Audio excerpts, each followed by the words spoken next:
My husband looked at me across the kitchen island we'd picked together 34 years earlier and laughed. You'd never survive without me, Tara. The room went silent. My son stared down at his plate. My daughter-in-law pretended to check her phone.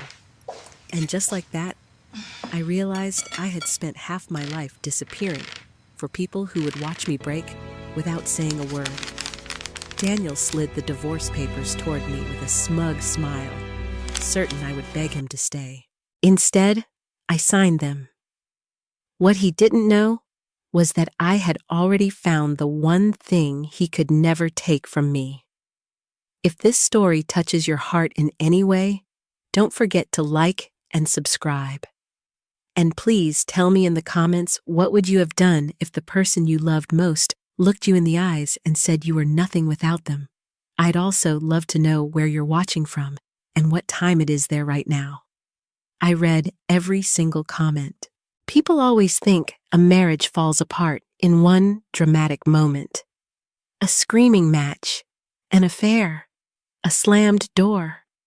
But looking back now, I think my marriage died quietly, slowly, like water dripping into a crack until the whole foundation gives way beneath your feet. When I met Daniel Robertson, I was 27 years old and working at a small bakery in downtown Columbus, Ohio.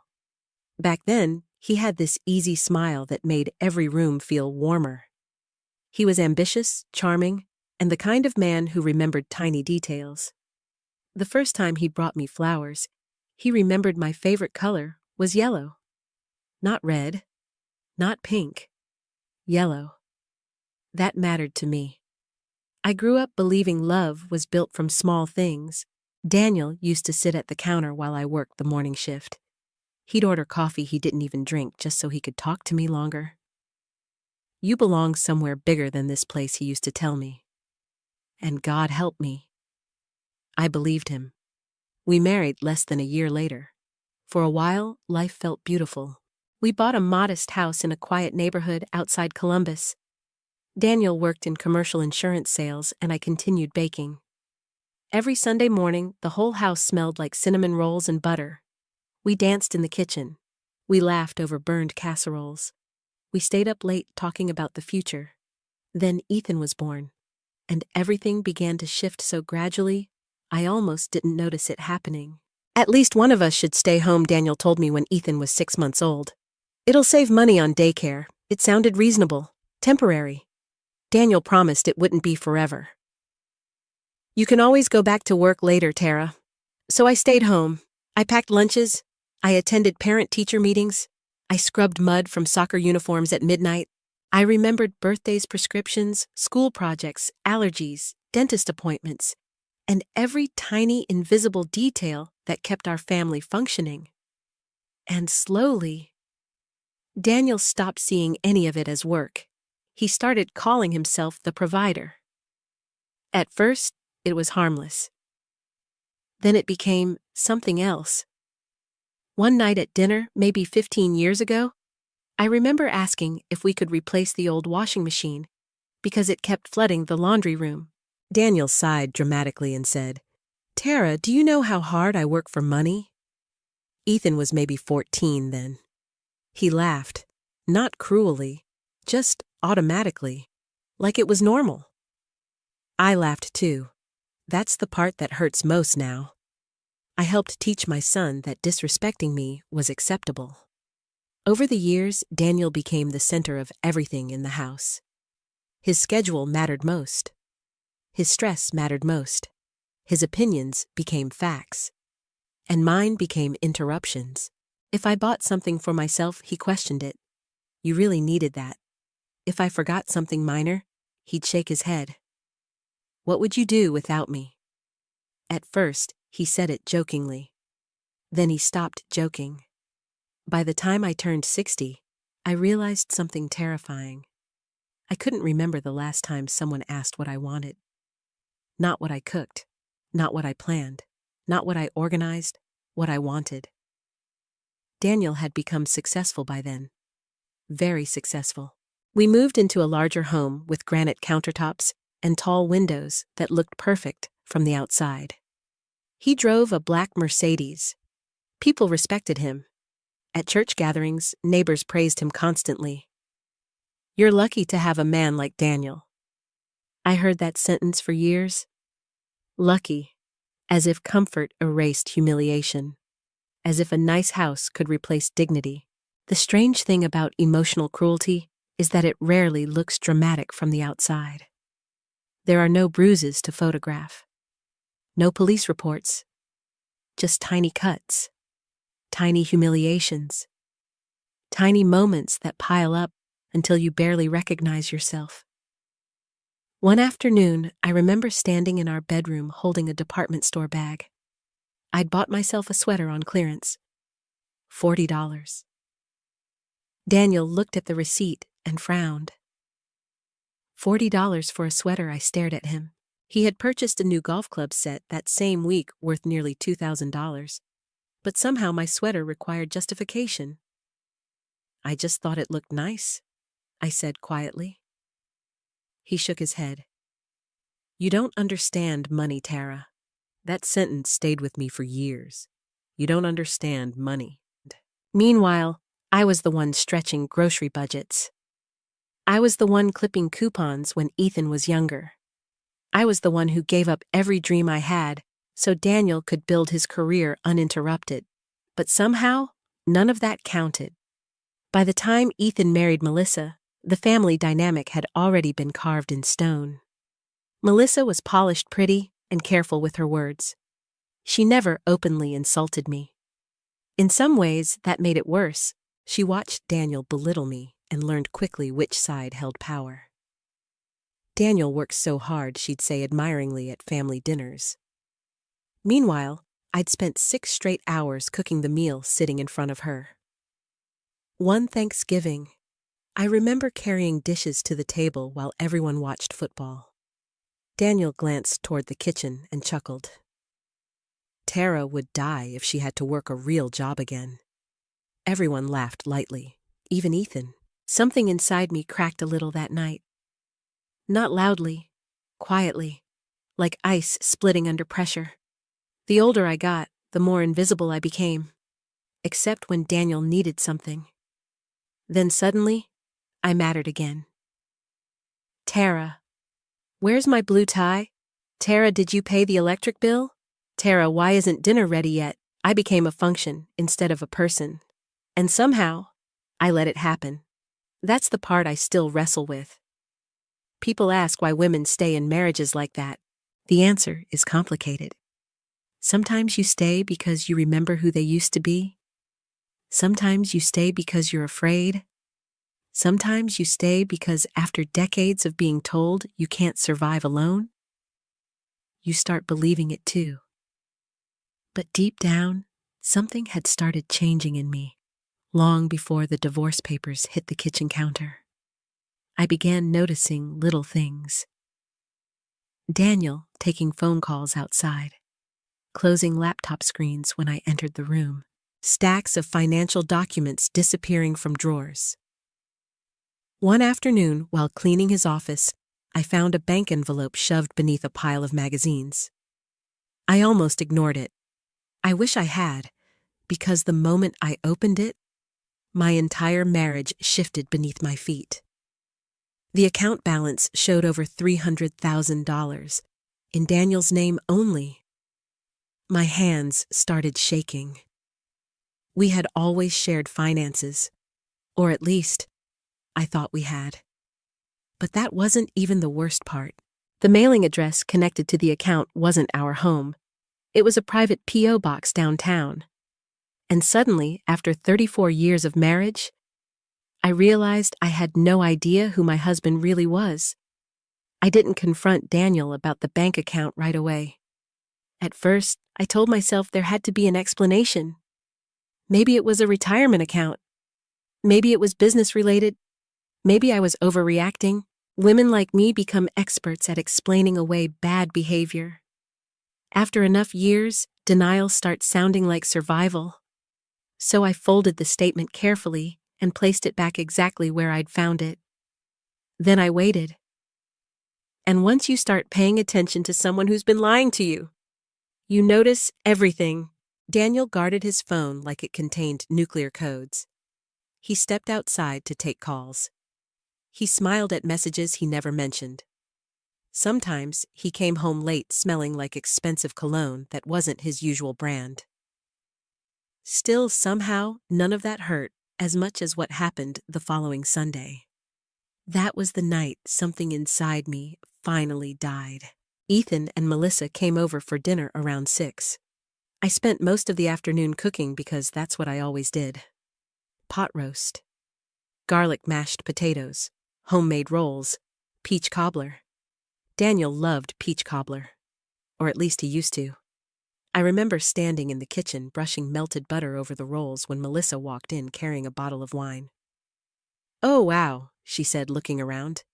"You really went all out." I smiled politely. I thought it'd be nice. She nodded, already distracted by her phone. Through the doorway, I could hear Daniel talking loudly to Ethan in the living room about golf memberships and stock investments.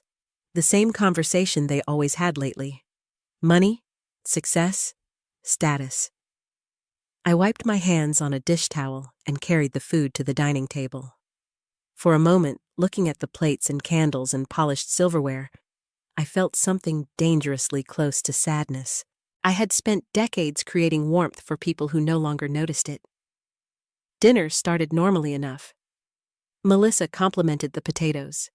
Ethan talked about work. Daniel drank more wine than usual, and every time Daniel drank too much, he became louder, meaner. Like the version of himself he normally kept hidden, finally stopped pretending. At some point, Ethan mentioned rising grocery prices.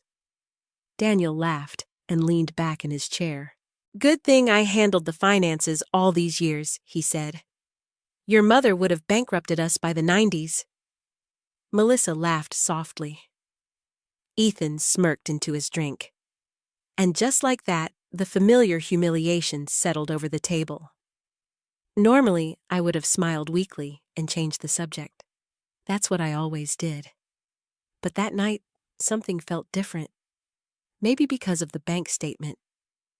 Maybe because I was finally exhausted from swallowing every insult. "I managed our household just fine," I said quietly. Daniel looked genuinely surprised that I'd responded. Then he chuckled. "Tara, come on." He waved his wine glass carelessly. "You couldn't survive without me, and we both know it." The room went still. I felt Melissa glance toward Ethan awkwardly. Daniel kept going. "That's not an insult, sweetheart. It's reality. Sweetheart." I had started hating that word years ago. "You haven't worked a real job in over 30 years, he continued. "You wouldn't last a month on your own." Ethan shifted uncomfortably, but said nothing. Not one word.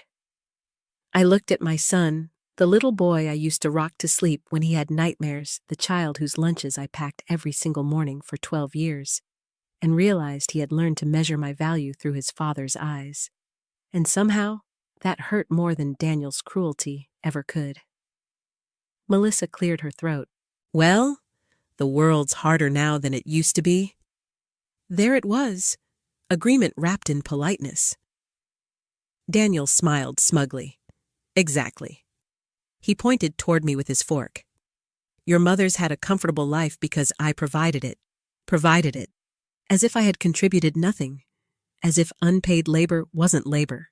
As if raising a child, running a household, supporting his career, hosting his business dinners, organizing his life, and sacrificing every dream I once had meant absolutely nothing because no paycheck came with it.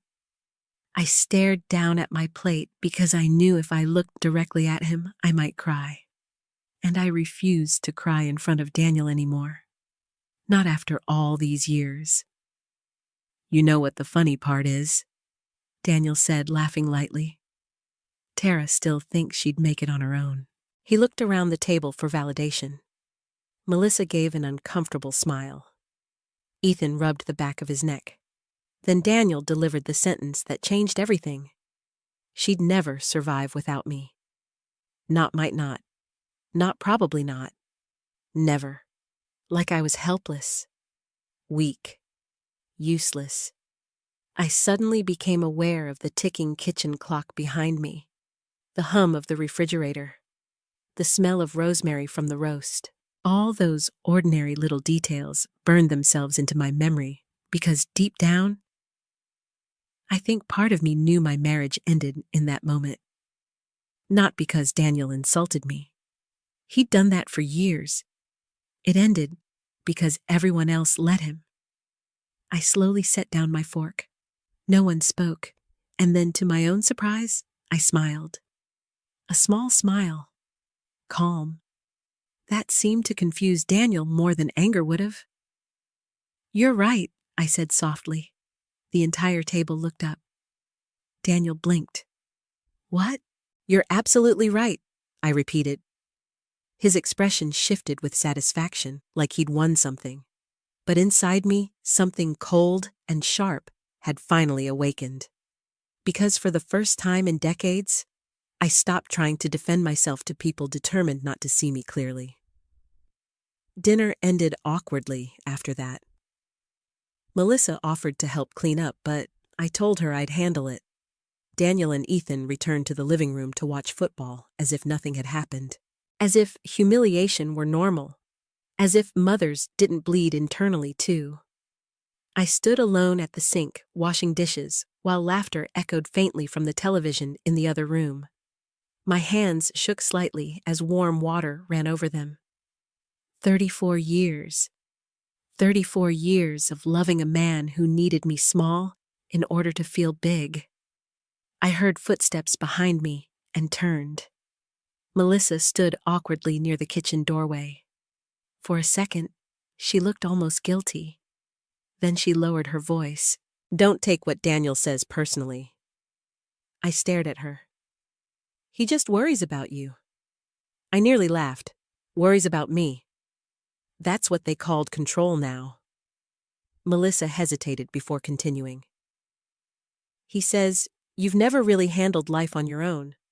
Something about the way she said it made my stomach tighten. "What do you mean?"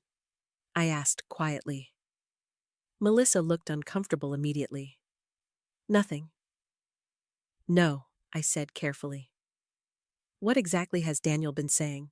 Her eyes widened slightly, realizing she'd revealed too much.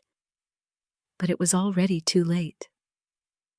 She looked toward the living room before whispering, "He tells people you wouldn't make it alone, that you're emotionally fragile, that you'd come crawling back if he ever left." The plate slipped slightly in my wet hands.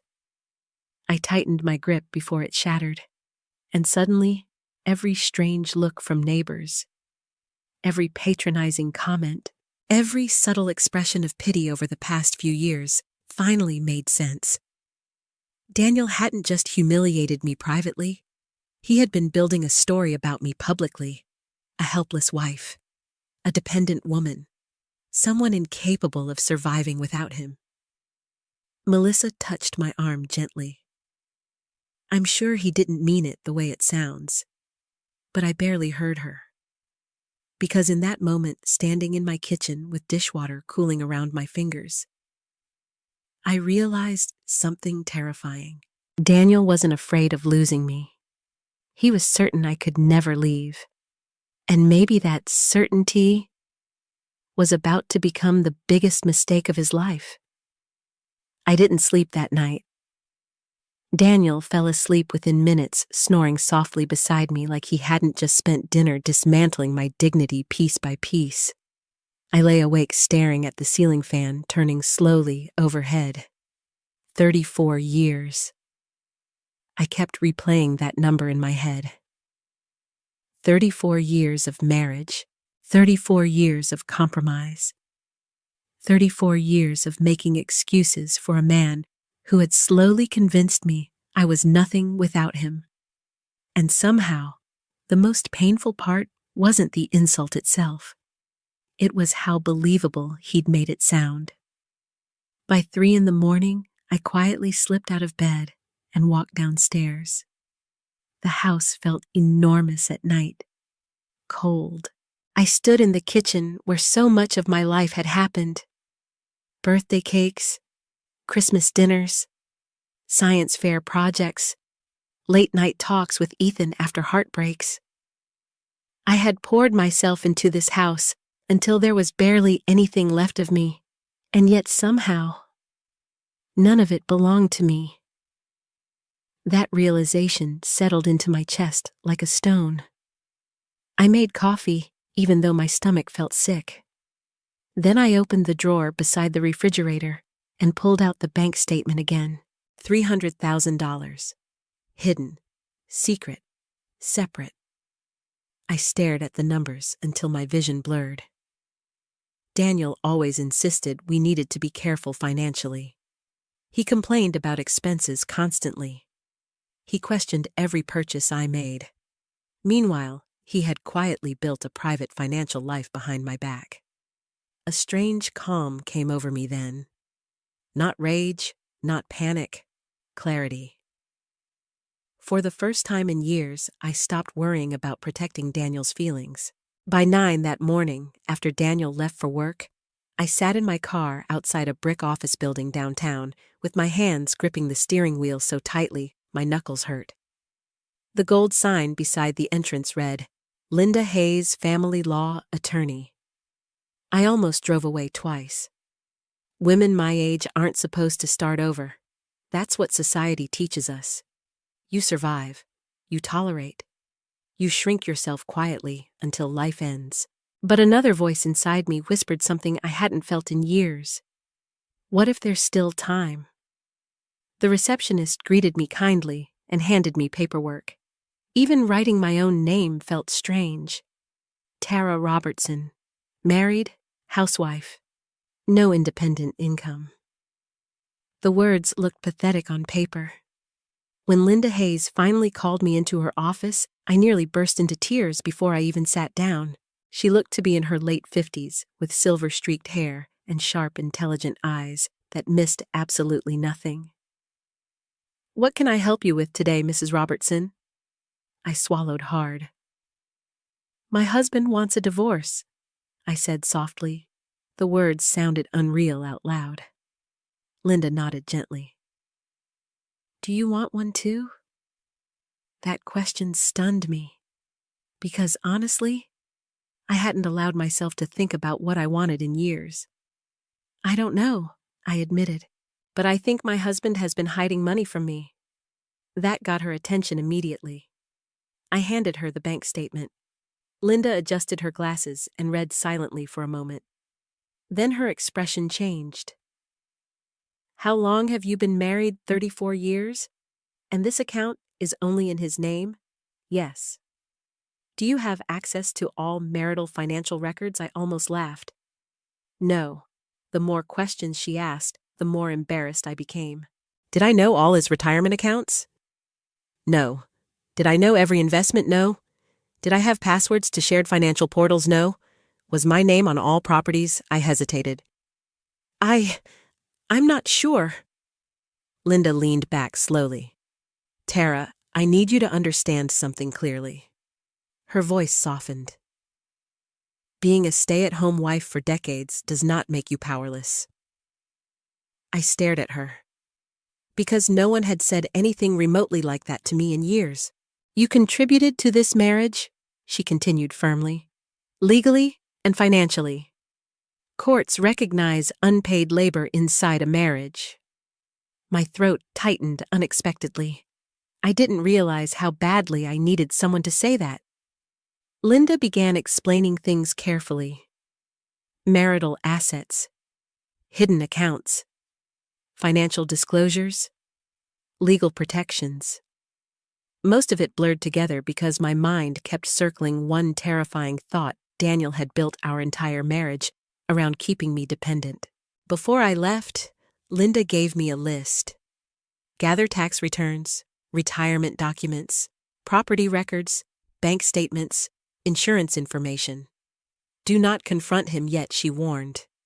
People hiding money often become unpredictable when they realize they're being exposed. The drive home felt surreal. For the first time in decades, I wasn't simply reacting to Daniel's behavior. I was preparing.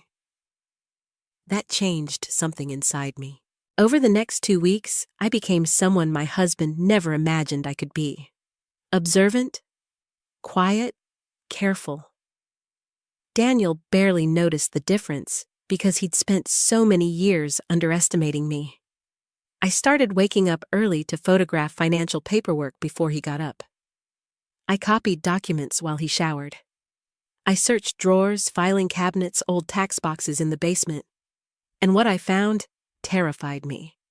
There wasn't just one secret account. There were multiple transfers, large ones, thousands of dollars moved gradually over several years, always carefully, always hidden. One evening, I sat at the dining room table pretending to read while Daniel scrolled through his phone nearby. "You've been quiet lately," he said casually. "I'm tired." He smirked. "You're still upset about dinner I didn't answer." Daniel leaned back confidently. "Tara, you're overreacting. You've always been emotional." Emotional, that word.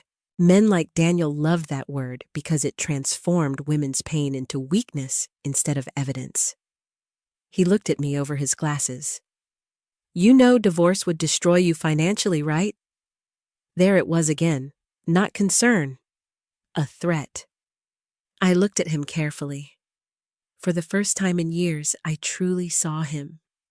Not the young man from the bakery. Not Ethan's father. Not my husband. A man who genuinely believed fear would keep me obedient forever. "You seem very confident about that," I said quietly. He laughed. "Because it's true." Then he stood, kissed the top of my head like I was a child, and walked upstairs. I sat frozen in my chair long after he disappeared. That night, I went through his office again. I checked places I'd missed before. Desk drawers, cabinets, old folders.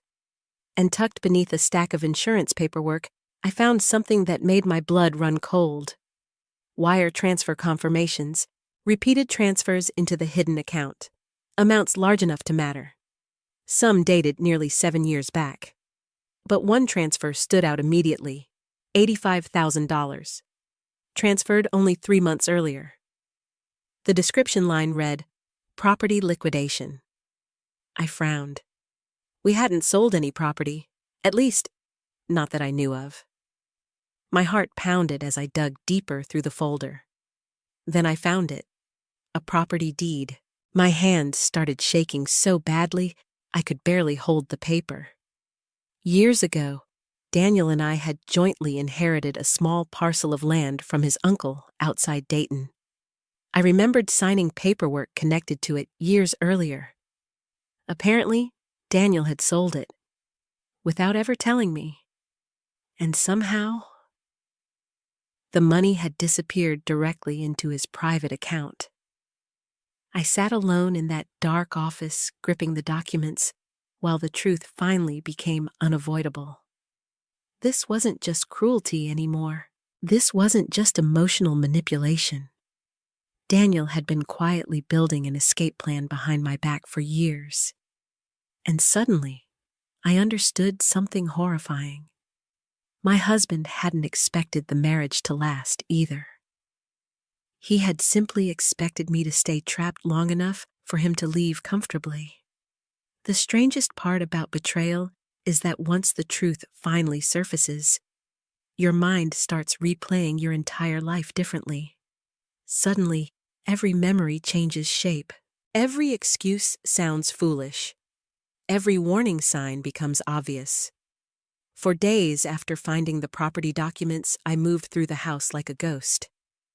I cooked dinner, folded laundry, watered the plants near the kitchen window, and all the while I kept thinking the same thing.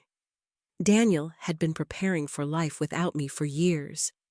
While I had spent decades protecting our marriage, he had quietly been protecting himself from it. Oddly enough, that realization didn't destroy me the way I expected. It woke me up. One rainy Thursday afternoon, I found myself standing in the attic searching through old storage boxes. I wasn't even entirely sure what I was looking for. Maybe proof that I used to exist before becoming Daniel Robertson's wife. The attic smelled like dust and cardboard and old winters. Rain tapped softly against the roof while I opened box after box, filled with forgotten pieces of my life. Ethan's kindergarten drawings, Christmas decorations, photo albums. Then I found a small floral tin tucked beneath an old blanket. My chest tightened immediately because I recognized it. I hadn't seen that tin in over 20 years. Slowly, I opened it. Inside were recipe cards, dozens of them. My recipe cards, handwritten in faded blue ink, blueberry streusel muffins, brown butter pecan cookies, cinnamon swirl bread, apple crumb pie. My fingers trembled as I touched them. Before I became a wife, before I became someone's mother, I had once been Tara Mitchell, the girl who dreamed about opening a bakery, the girl who used to stay up until 2 a.m. testing frosting recipes because baking made her feel alive. I sat cross-legged on the attic floor while memories came rushing back so hard it almost hurt. Back then, people used to line up outside the bakery where I worked just to buy my cinnamon rolls on Saturdays. "Your hands are magic," my old manager used to tell me. Daniel loved bragging about my baking when we first met. "You're gonna own your own place someday," he used to say proudly. God, I had forgotten he once believed in me. Or maybe he only loved me when my dreams still revolved around him. At the bottom of the tin beneath the recipe cards, I found something else. A folded letter. My mother's handwriting covered the envelope. For Tara. My breath caught. My mother had passed away almost 15 years earlier, after a long battle with ovarian cancer. Losing her felt like losing the last person who truly saw me clearly. I carefully unfolded the letter. "Tara, if you're reading this, then maybe you're finally remembering who you are." Tears burned instantly behind my eyes.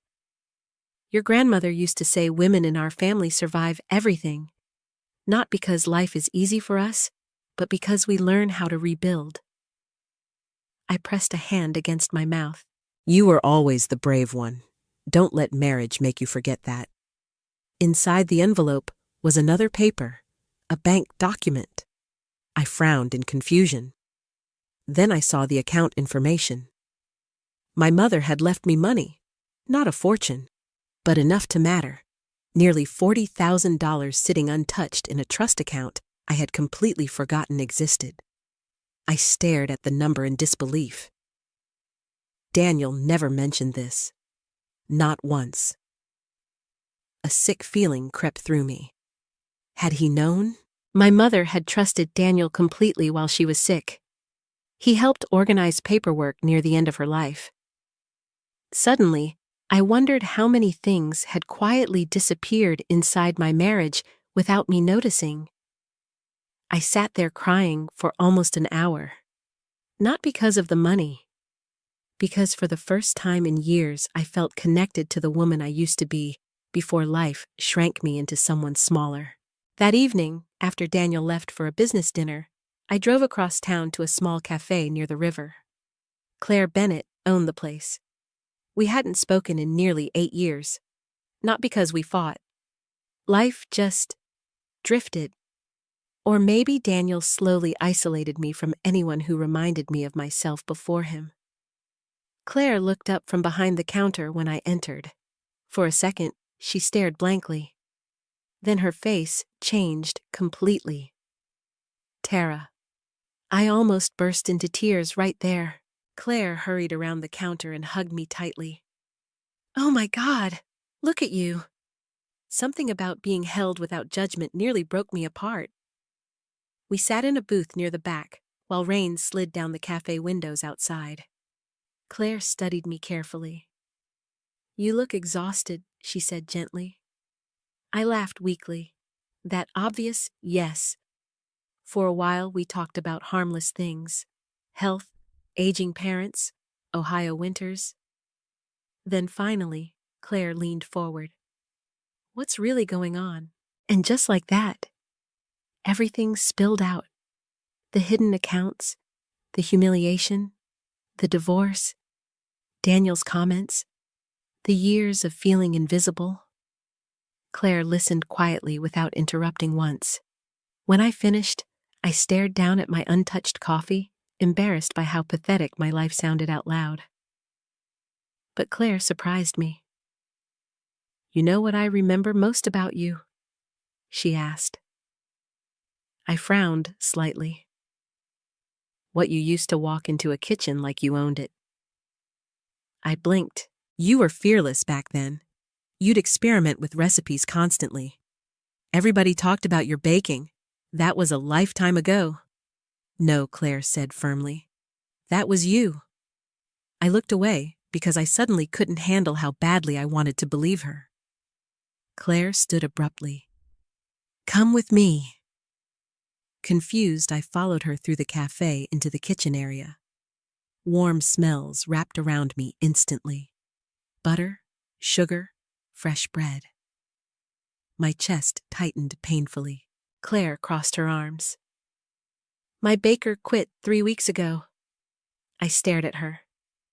"What, you heard me?" She pointed toward the empty prep station.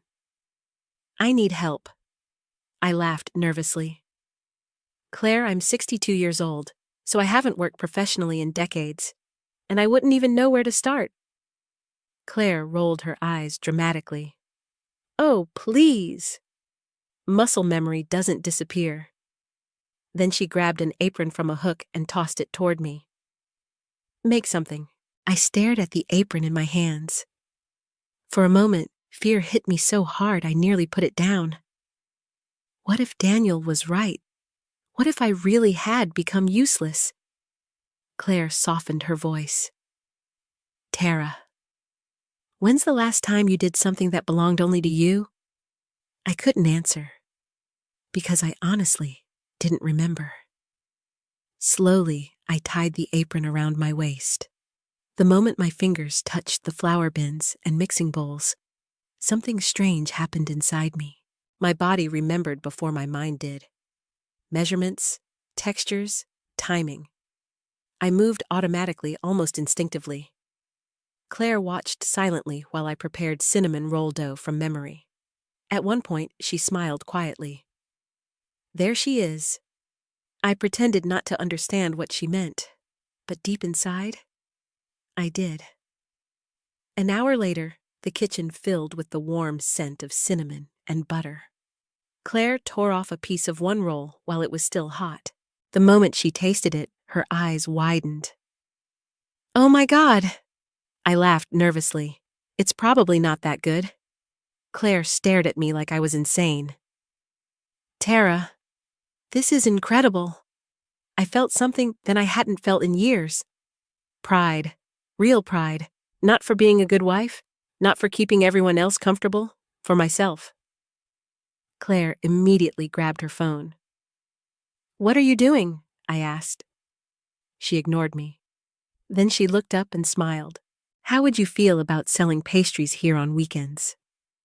Fear rushed through me instantly. Fear, and something dangerously close to hope. The first night I slept alone after leaving Daniel felt unbearably quiet. Not peaceful, not freeing, just quiet in the kind of way that forces you to hear every fear you've spent years avoiding. My new apartment sat above a hardware store on the edge of Columbus. The building was old, the carpet smelled faintly like dust, and the radiator clanged every few hours like it was protesting its own existence. But it was mine. That thought both comforted and terrified me. The divorce process had moved faster once Linda Hayes uncovered Daniel's hidden accounts and questionable financial transfers. Suddenly, his confidence shifted. He stopped acting smug and started acting irritated, cold, defensive, like I had become inconvenient. He barely looked at me during the final weeks inside the house. One morning, while I packed dishes into cardboard boxes, Daniel stood in the doorway, watching silently. "You're really doing this," he said flatly. I kept wrapping plates in newspaper. Yes. He shook his head slowly. Tara, you have no idea how expensive life is? I didn't answer. You're emotional right now. That's all this is. Still, I said nothing. That seemed to bother him more than arguing ever had. You'll come back, he muttered eventually. Then he walked away. At the time, part of me still feared he might be right. The apartment looked painfully empty after decades inside a family home. I had a small couch, a folding table, 2 lamps and boxes stacked against the walls. The silence hit hardest at night. No television in the background, no footsteps upstairs, no routine. For 34 years, my life had revolved around taking care of other people. Without that structure, I felt strangely untethered. The second night alone, I sat on the kitchen floor eating grocery store soup straight from the container because I hadn't unpacked bowls yet. And for the first time since the divorce began, I cried, really cried. Not polite tears, not silent tears, the kind that leave your chest aching afterward. I cried for my younger self, for wasted years, for all the times I apologized just to keep peace, for all the moments I abandoned myself little by little until I barely recognized the woman staring back in the mirror. Most of all, I cried because I was terrified Daniel had been right about me. What if I couldn't survive alone? At 62 years old, fear feels different than it does when you're young. When you're young, failure feels temporary. At my age, it feels final. The next morning, Claire called before 8. You're coming to the cafe. I laughed weakly. That wasn't a question, was it? Nope. I don't know if I'm ready. Tara, she said firmly. If you sit alone in that apartment too long, your fear's gonna start sounding like truth. That sentence stayed with me. An hour later, I stood inside Claire's kitchen, tying on an apron while anxiety churned in my stomach. The cafe was small but warm, with exposed brick walls and mismatched wooden tables that made the place feel welcoming instead of trendy. Claire's regular customers were mostly teachers, retirees, and local office workers. Real people. Kind people. Still, my hands shook while measuring flour. Claire noticed immediately. You're nervous. I haven't done this professionally in decades. You've baked your whole life. That's different. No, she said softly. It isn't. The first weekend we sold my pastries, I barely slept beforehand. I woke at 4 in the morning to begin baking. Cinnamon rolls, lemon loaf cake, blueberry muffins, apple turnovers. By 7, the tiny kitchen smelled like butter and sugar and cinnamon so strongly, it wrapped around me like a memory. For a few beautiful moments, I forgot about divorce entirely. I forgot about Daniel. I forgot about fear. Then customers arrived. And suddenly, all the insecurity came crashing back. What if nobody bought anything? What if Claire realized she'd made a mistake? What if Daniel was right, and this was all pathetic? A woman around my age approached the pastry case first. Oh my goodness, she said. Did Claire hire a new baker? Claire pointed toward me proudly. Tara made all of it. The woman smiled warmly. Well, Tara's talented. Something inside me softened slightly. She bought 2 cinnamon rolls and a lemon loaf. Then another customer purchased muffins. Then another ordered turnovers. Not huge amounts, nothing dramatic, but enough to make me breathe easier. Until around noon, that's when business slowed completely. The lunch rush passed. The pastry shelves still looked too full.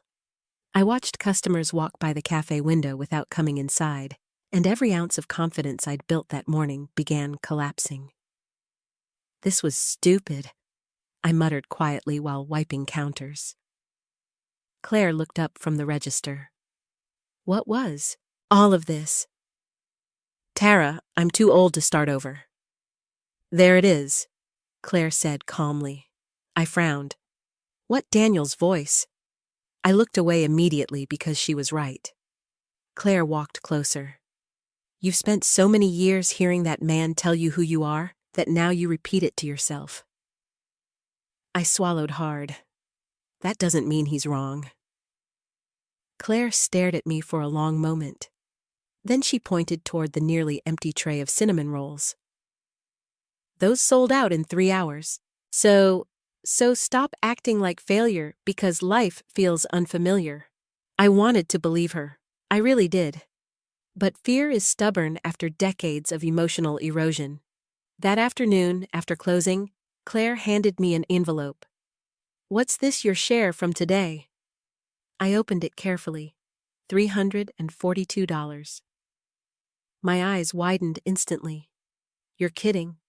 You earned it. I stared at the cash in disbelief. $300 might not sound life-changing to some people, but to me, it felt monumental. Because for the first time in over 30 years, I had earned money that belonged entirely to me. Not household money. Not Daniel's money. Mine. That night, I sat alone in my tiny apartment staring at the envelope on the kitchen table. Then, something unexpected happened. I smiled. A real smile. Small. Fragile. But real. The following weeks became a blur of exhaustion and anxiety. I rented time inside a community kitchen during off hours because Claire's cafe kitchen was too small for larger batches. The first time I walked into the industrial kitchen, I felt wildly out of place among younger food entrepreneurs, carrying tablets and wearing branded hoodies. Meanwhile, I looked like someone's nervous aunt borrowing space she didn't deserve. Still, I kept showing up. Every morning before sunrise, every evening after cleanup, my body ached constantly. My feet hurt. I ruined several batches adjusting recipes for larger ovens, but slowly, customers returned asking for specific items. The cinnamon rolls from last week. Are there more pecan cookies today? Did Tara make the apple cake again?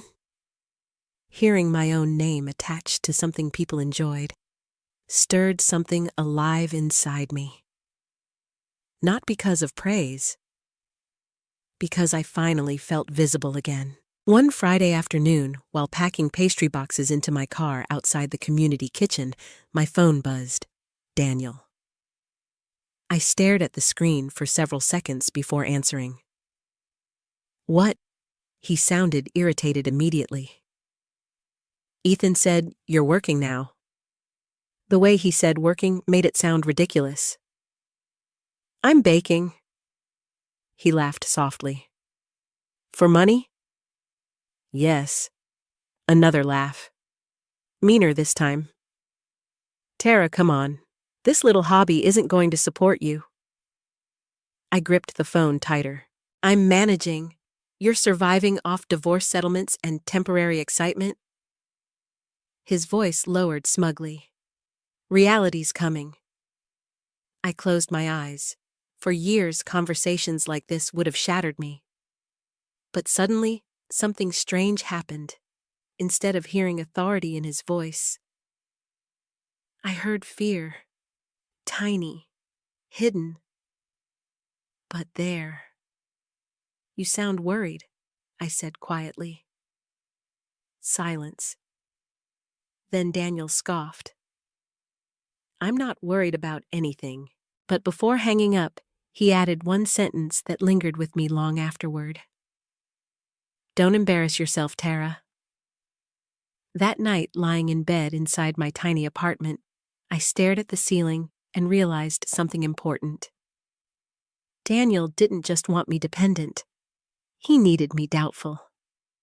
Because the moment I started believing in myself again, his version of me stopped existing. The Saturday Daniel showed up at the farmer's market started like any other cold October morning in Columbus. I woke before dawn, tied my hair back, and stood inside the community kitchen, frosting cinnamon rolls while soft country music played from someone's old radio in the corner. For the first time in months, I felt almost peaceful. Not happy exactly, but steady. There's a difference. Steady means the panic no longer owns every minute of your day. By 8:30, I had loaded trays of pastries into my car and driven downtown to the Riverside Market, where local vendors gathered every weekend. The air smelled like roasted coffee and fallen leaves. People wandered between booths carrying tote bags and warm drinks, while acoustic music drifted from a nearby corner stage. Claire helped me arrange everything neatly. Apple crumb cakes in the center, pecan bars to the left, cinnamon rolls near the register because people always bought those first once they smelled them. Claire stepped back and smiled. "Looks beautiful." I straightened a handwritten sign nervously. Tara's Homemade Bakery. The name still felt temporary somehow, like I hadn't earned it yet. Customers began arriving slowly. An older man bought banana bread for his wife. A young mother purchased muffins for her kids. One woman told me my peach cobbler reminded her of her grandmother's kitchen, and I nearly cried right there behind the table. Little by little, the fear inside me loosened. Then around noon, I saw the black Mercedes. My stomach dropped instantly. Daniel parked along the curb near the market entrance. Even from a distance, I recognized the arrogant way he walked, like the world naturally made space for him. For one foolish second, I wondered if maybe he'd come to apologize. Then I remembered who he was. Claire saw him too. Oh no. Daniel approached slowly, wearing an expensive camel coat and sunglasses, despite the cloudy weather. He glanced around at the market booths with obvious judgment before finally stopping in front of my table. "Well," he said loudly, "look at this." Several nearby customers turned toward us immediately. I forced myself to stay calm. "What are you doing here?" Daniel ignored the question. He picked up a cookie, inspecting it like he was evaluating something cheap at a garage sale. "This is what you're doing now." Claire crossed her arms. "She's working Daniel." He smirked. "Cute little hobby." I felt heat rise into my face instantly. "It's not a hobby." "Oh, please," he said dismissively. "You're selling cookies at a flea market. Farmer's market, not flea market." But humiliation never cares about accuracy. A young couple browsing nearby exchanged uncomfortable looks. I quietly set down the pastry box I'd been holding. "You should leave." Daniel leaned closer across the table. "No, Tara. You need to hear this." There it was, that tone, the one he used whenever he wanted to shrink me publicly. "You're embarrassing yourself." My chest tightened painfully. Claire stepped forward immediately. "That's enough." But Daniel wasn't finished. "You had a beautiful house, financial security, stability." He gestured dramatically around the market. "And now you're standing outside in the cold, begging strangers to buy muffins." A few customers nearby looked horrified. One older woman slowly put back the pastry she'd been holding and quietly walked away, clearly uncomfortable with the tension. Humiliation flooded through me so fast it made my hands shake. Part of me wanted to disappear.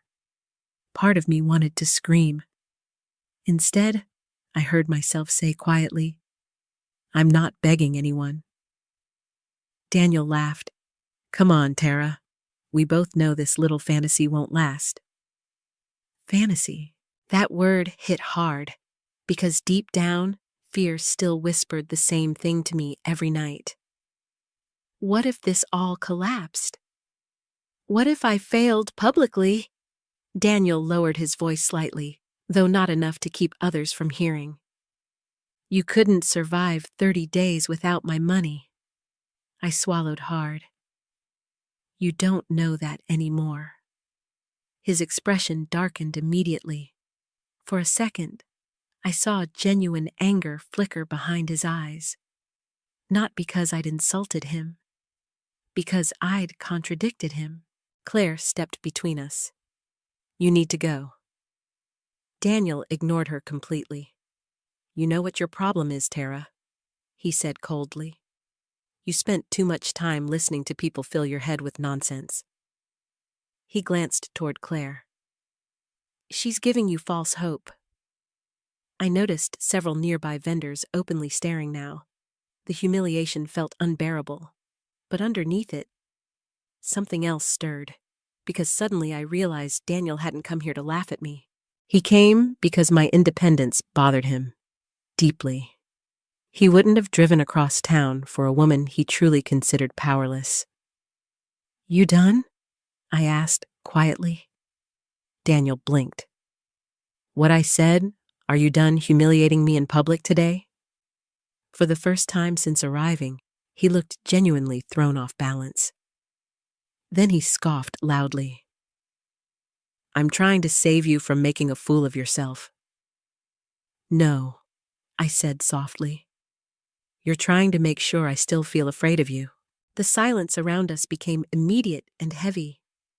Daniel's jaw tightened. Claire looked at me in surprise, and for one brief moment, I saw uncertainty flicker across Daniel's face. It vanished quickly.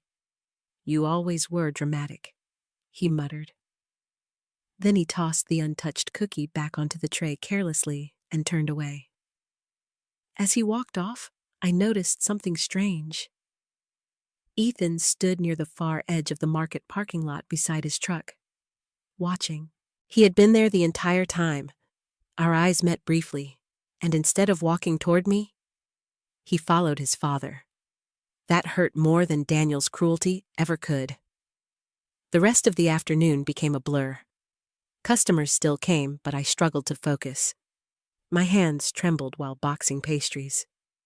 Every time someone looked at me kindly, I felt humiliation burn hotter.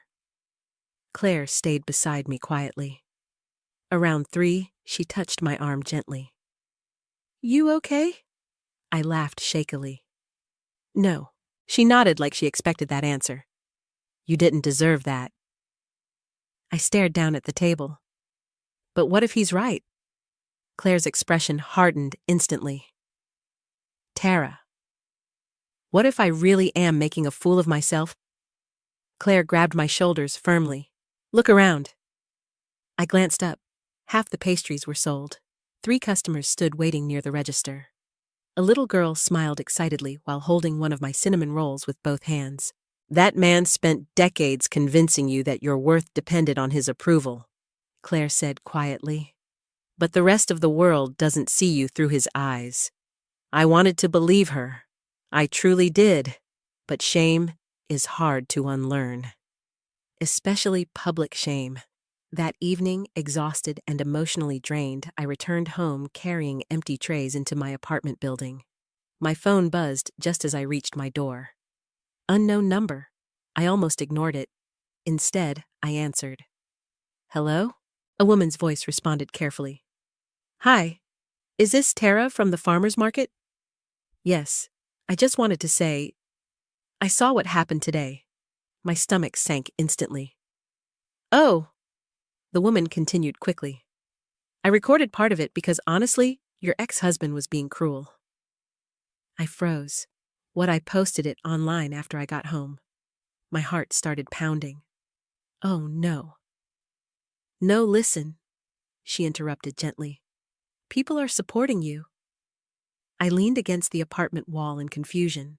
What do you mean it's getting shared a lot locally? Fear rushed through me immediately.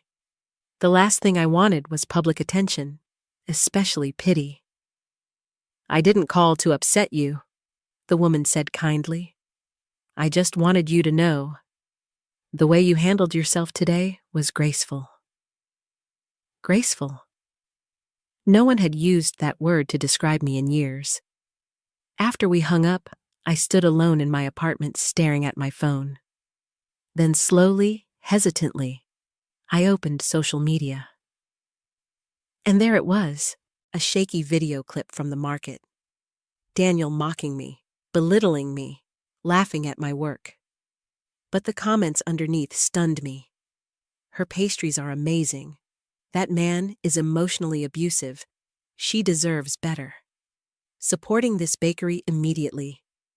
This woman handled herself with so much dignity. I sank slowly onto the couch while tears filled my eyes. For years, Daniel made me believe people would see me as weak without him. But strangers were seeing strength in me I couldn't even recognize in myself yet. And somewhere deep inside, beneath all the fear and humiliation, something began changing. For the first time in decades, I stopped seeing survival as impossible. I woke up the next morning expecting humiliation. Instead, I found 12 new orders sitting in my inbox. At first, I honestly thought there had been some mistake. I sat at my tiny kitchen table, wearing an old sweatshirt, staring at my laptop, while the coffee beside me went cold. 2 dozen cinnamon rolls, 3 peach cobblers, custom birthday cupcakes, corporate pastry tray inquiry. I blinked repeatedly. Then another email notification appeared, and another, and another. My phone buzzed beside the laptop nonstop, with messages from people asking where they could buy my pastries. By noon, Claire called me laughing. "Please tell me you've checked your phone. I think something's wrong." Claire burst out laughing louder. "Tara, nothing's wrong. Your video exploded." I pressed a hand against my forehead. "This is insane." "No," Claire corrected gently. "This is people recognizing cruelty when they see it." The video from the farmer's market had spread far beyond our local neighborhood overnight. Someone reposted it to a larger Columbus community page, and from there, it traveled quickly. The comments kept growing. Thousands of them. Most weren't even talking about the pastries anymore. They were talking about him, about Daniel, about the way he spoke to me. Women shared stories about ex-husbands who mocked them. Men apologized in comments for not realizing emotional abuse could look so subtle and ordinary. One comment hit me especially hard. "She stood there calmer than I would have. That woman's stronger than she knows." I read that sentence at least 10 times, because strength had never felt the way I imagined it would. Strength, I was learning, wasn't loud. It wasn't fearless. Sometimes strength was simply refusing to disappear. By the end of the week, I had more orders than I could physically manage alone. I stood inside the community kitchen at 6 in the morning, staring at stacks of order forms spread across the stainless steel counter, while panic rose steadily in my chest. "This is too much," I muttered. Claire sipped coffee nearby.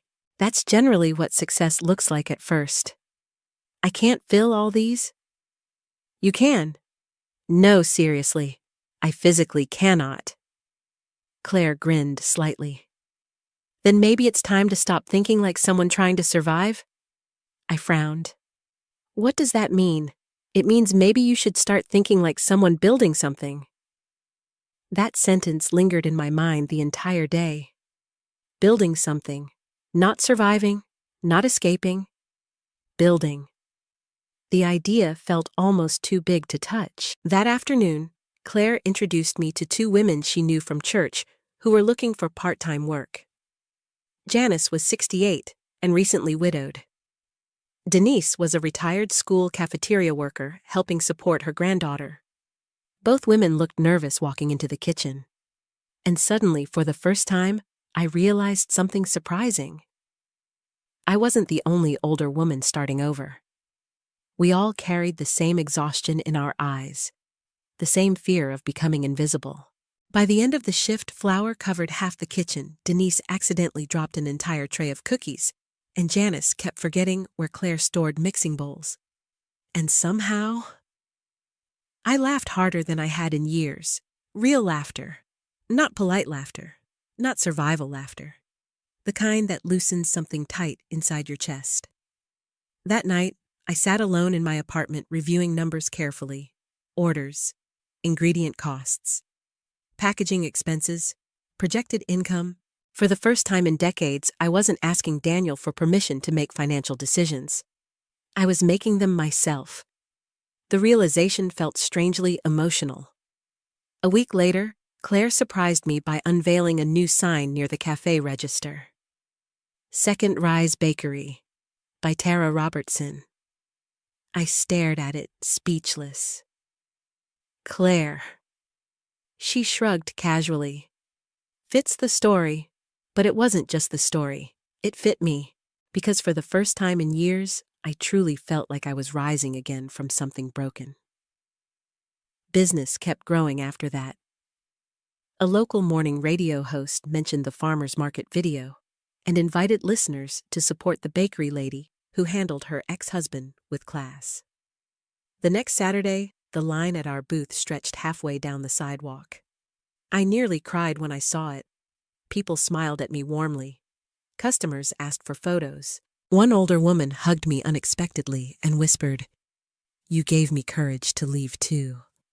That shook me deeply, because I still didn't fully understand what people were seeing in me. I still felt terrified most days. Still doubted myself constantly. Still woke up some mornings convinced everything would collapse. But maybe courage isn't about certainty. Maybe courage is continuing while uncertain.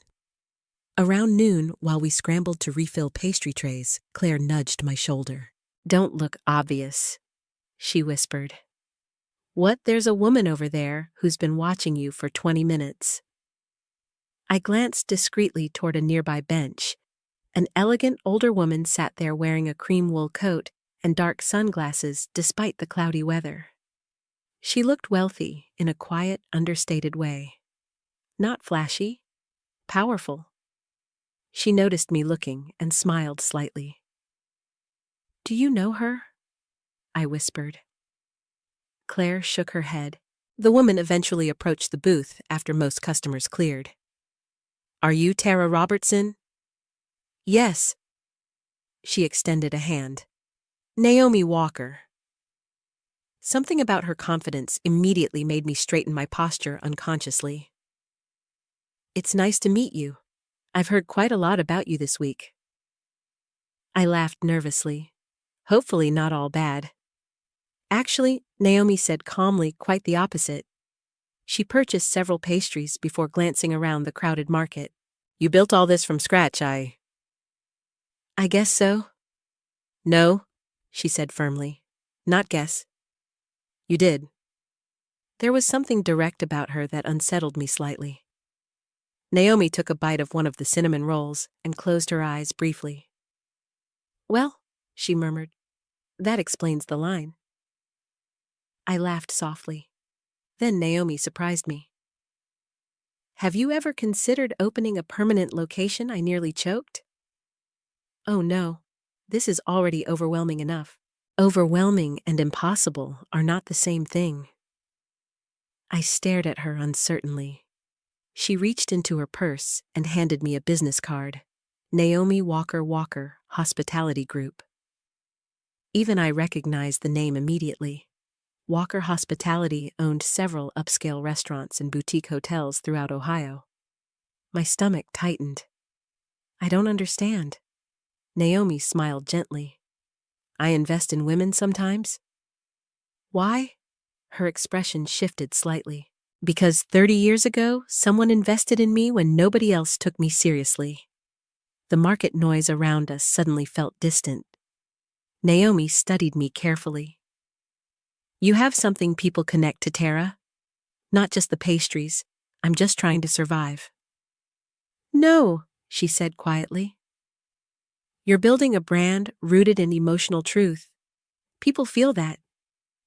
Brand. The word sounded absurd, connected to me. Before leaving, Naomi paused. "When you're ready to think bigger, call me." Then she walked away into the crowd.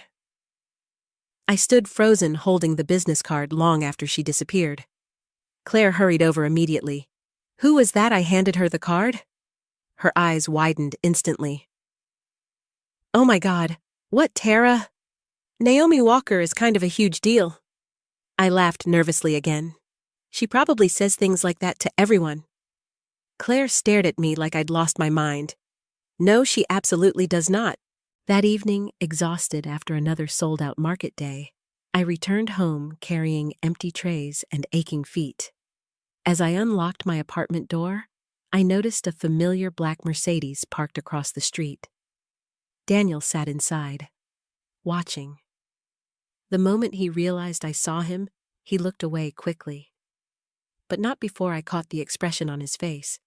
Not arrogance, not amusement, confusion, concern, maybe even fear. And suddenly, I understood something important. Daniel expected me to fail publicly, what he never prepared for. Was the possibility that people might believe in me more than I ever believed in myself. Success has a strange way of exposing people. Some become kinder when they see you rising. Others become desperate. Daniel became desperate. At first, it showed up in small ways. More phone calls, longer text messages, questions disguised as concern. Are you managing okay financially? You shouldn't trust strangers too quickly. This attention online won't last forever. Every message carried the same hidden meaning. Come back before reality crushes you. But reality wasn't crushing me anymore. Reality was finally showing me who he truly was. 3 days after, I noticed Daniel watching my apartment from across the street. Linda Hayes called, asking me to come into her office immediately. Her tone alone made my stomach tighten. When I arrived, Linda already had several folders spread across her desk. "You okay?" I asked nervously. She removed her glasses slowly. "That depends on how much honesty you're prepared for today." My chest tightened instantly. Linda slid a stack of documents toward me. We subpoenaed additional financial records. I stared down at the paperwork, without fully understanding what I was looking at. Transfer statements, property records, bank movements. Linda pointed carefully at highlighted sections. "These transfers began almost 8 years ago." I swallowed hard. "That long, yes." She hesitated before continuing. "Tara, your husband wasn't just hiding money." A cold feeling crept through my chest. "He was systematically moving marital assets into accounts designed to limit your access during divorce proceedings." The room suddenly felt too warm. I stared at her blankly. "You mean he planned this?" Linda gave me a look that answered before she spoke. "I think Daniel anticipated ending the marriage long before you realized there was one ending." That sentence landed like a physical blow. For several seconds, I couldn't breathe properly. 34 years, and somewhere during those years, my husband quietly began preparing for life after me while still sleeping beside me every night. How much I whispered. Linda folded her hands carefully. "Based on what we've uncovered so far, potentially several $100,000. I stared at her in disbelief. But how could he do that without me knowing? Linda's expression softened. "Because he controlled the financial structure of your marriage." Shame flooded me instantly. I hated how naive I suddenly felt. Linda continued gently. "This happens more often than you think, especially when one's spouse has handled finances exclusively for decades." I looked down at the papers again. Then one specific signature caught my eye. My signature, except not mine. I frowned immediately. "What is this?" Linda slid the paper closer. "A refinancing authorization tied to the Dayton property sale." My stomach dropped. "I never signed this." "I know." I looked at her sharply. "What do you mean?" Linda exhaled slowly. "Tara, I had a handwriting specialist review several documents." The room went completely silent. And then she said the words that changed everything. "We believe Daniel forged your signature multiple times." I physically recoiled backward in the chair. "No, I'm sorry." "No," I repeated shakily. "Daniel wouldn't." But even as I said it, I remembered. The rushed paperwork. The times he told me just sign here. The documents he handled without explanation. The years I trusted him blindly. Linda opened another folder. These signatures don't match verified samples from your legal records. I stared at the papers while my hands started trembling uncontrollably. It's strange how betrayal evolves. At first it hurts emotionally, then eventually it becomes something darker. You begin questioning your own memories, your own judgment, your entire understanding of the life you lived. I need some air, I whispered. Linda nodded sympathetically. I stood near the office window overlooking downtown Columbus while panic clawed its way up my throat. Daniel didn't just insult me, didn't just manipulate me. He stole from me, calculatedly, repeatedly. And somehow, the worst part still wasn't the money. It was realizing how little guilt he probably felt while doing it. Why, I asked quietly, without turning around. Linda answered honestly, because he believed you'd never challenge him. That hurt, because it was true. For years I had chosen peace over confrontation, trust over suspicion, love over self-protection. And men like Daniel survive on women like that. When I finally left Linda's office hours later, I sat inside my car gripping the steering wheel while tears blurred my vision. Not weak tears, angry ones. For the first time in my life, I wasn't mourning the marriage. I was mourning myself. The version of me who accepted crumbs while calling it loyalty. My phone buzzed suddenly. Ethan. I stared at the screen for several seconds before answering. Hi, Mom. His voice sounded hesitant. That alone was unusual. Hi. You busy? Not really. A pause. Then can we talk? We met at a small diner halfway between his office and my apartment. The moment I saw Ethan walking toward the booth, I felt a complicated ache inside my chest. He looked tired, older somehow, like the last few months had forced him to question things he never wanted to examine. He sat down awkwardly. You look good, he said quietly. It startled me because he sounded sincere. Thank you. A waitress took our order, and for several uncomfortable minutes we discussed meaningless things. Weather, traffic, coffee. Finally, Ethan sighed heavily. Dad's been acting strange lately. I stirred cream into my coffee silently. How so? He's angry all the time. I almost laughed. That wasn't new, but I stayed quiet. Ethan rubbed his forehead. He keeps talking about your business. Business. The word still felt surreal attached to me. What about it? He says people manipulated you against him? There it was. Classic Daniel. If a woman gains confidence, someone else must have poisoned her mind. I looked at Ethan carefully. Do you believe that he hesitated too long? And honestly, that hurt. I don't know what to believe anymore, he admitted finally. At least that was honest. I nodded slowly. Then Ethan said something unexpected. Mom, did Dad really hide money from you? The question hung heavily between us. Part of me wanted to protect Ethan from the ugliness. Another part was tired of protecting everyone except myself. Yes. His face tightened immediately, and the forged signatures he asked quietly. I froze. How do you know about that? Ethan looked down. Melissa overheard Dad yelling on the phone with his lawyer. Cold dread settled into my stomach. So Daniel already knew Linda was investigating. That couldn't be good. Ethan looked miserable. I didn't know things were this bad. I studied my son carefully. You didn't want to know. The words slipped out before I could soften them. Ethan flinched, and immediately guilt stabbed through me because, despite everything, he was still my child. I'm sorry, I whispered. No, Ethan said quietly. You're right.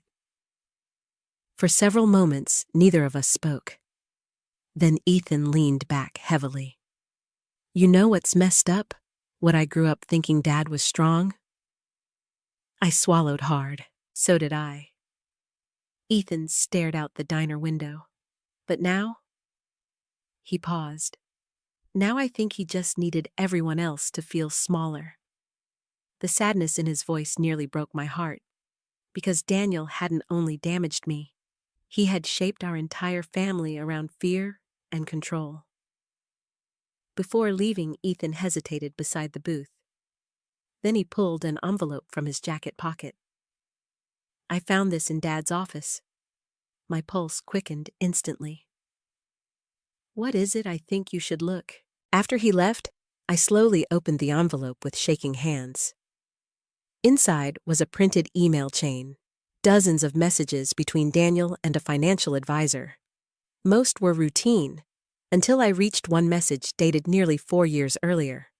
I stopped breathing. The subject line read, Post-Divorce Asset Protection Strategy. My eyes scanned downward rapidly. She'll never understand the financial structure anyway. That sentence, written by my husband, about me, below it sat another message from the advisor. Are you certain she won't contest the settlement? Daniel's response came immediately. No. Tara's too emotionally dependent to leave. I stared at the words until my vision blurred. Not because they surprised me anymore, but because of how cold they were. How certain. Daniel didn't just underestimate me privately. He built entire plans around my weakness. Or at least, the weakness he believed I had. And suddenly, sitting alone in that diner booth with the email trembling in my hands, I realized something important. The greatest mistake Daniel Robertson ever made was assuming the woman he spent years silencing had nothing left inside her worth fighting for. For days after Ethan handed me the emails, I carried them around in my purse like they weighed 100 pounds. Not because I needed proof anymore. I already knew who Daniel was, but because every sentence confirmed something I had spent years trying not to believe. My husband never saw me as an equal partner. He saw me as manageable, predictable, dependent. And somehow, that realization changed the way I moved through the world. I stood straighter, spoke more directly, stopped apologizing for things that weren't my fault. Healing doesn't arrive all at once. It comes in tiny moments where fear slowly loses authority over your life. The bakery business kept growing faster than any of us expected. Every weekend, the line at our booth stretched longer. Claire eventually convinced me to start taking online pre-orders because we kept selling out before noon. Janice and Denise became permanent helpers. And for the first time in decades, I began waking up excited instead of anxious. Exhausted, yes. Terrified sometimes, absolutely. But alive. That frightened Daniel more than anything else ever had. He started calling constantly. Not screaming, not threatening.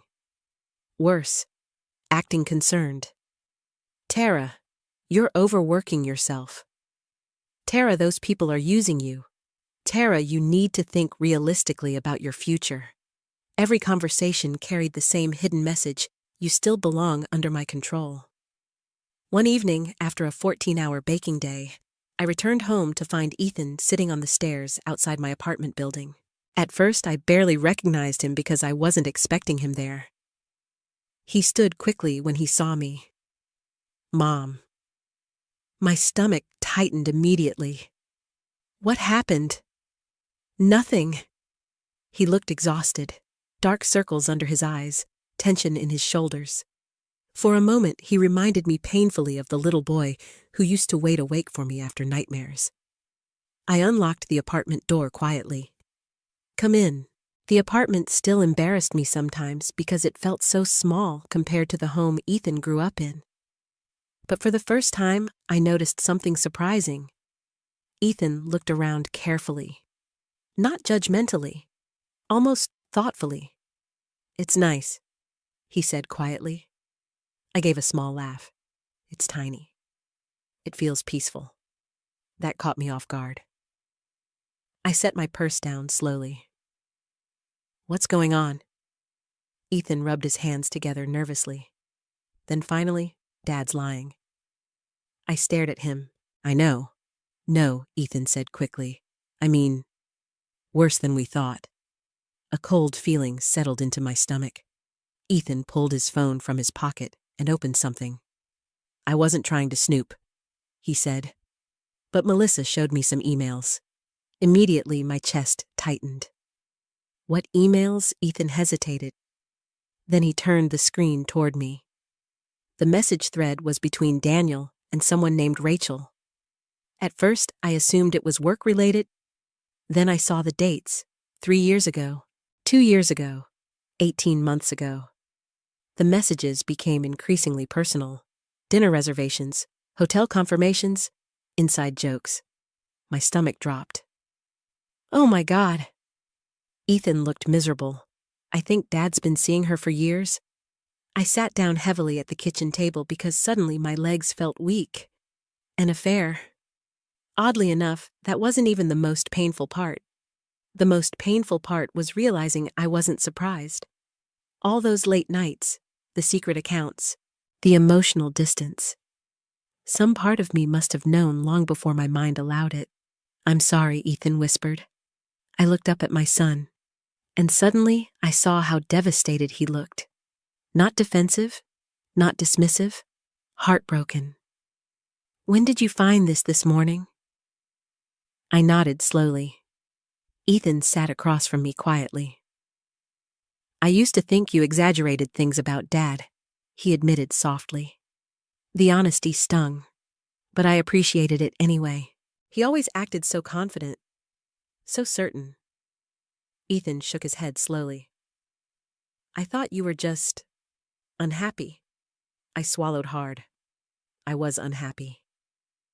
"No." Ethan looked at me directly. "You were being emotionally destroyed."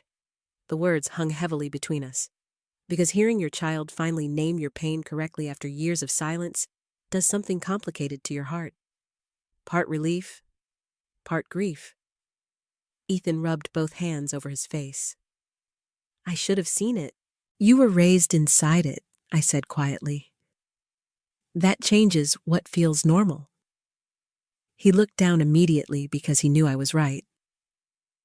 Children learn love by watching their parents, and Ethan learned that marriage meant one person shrinking while the other expanded. "I keep replaying things now," he admitted. "Comments Dad made. The way he talked to you." His voice cracked slightly, and I laughed sometimes. Oh, that hurt.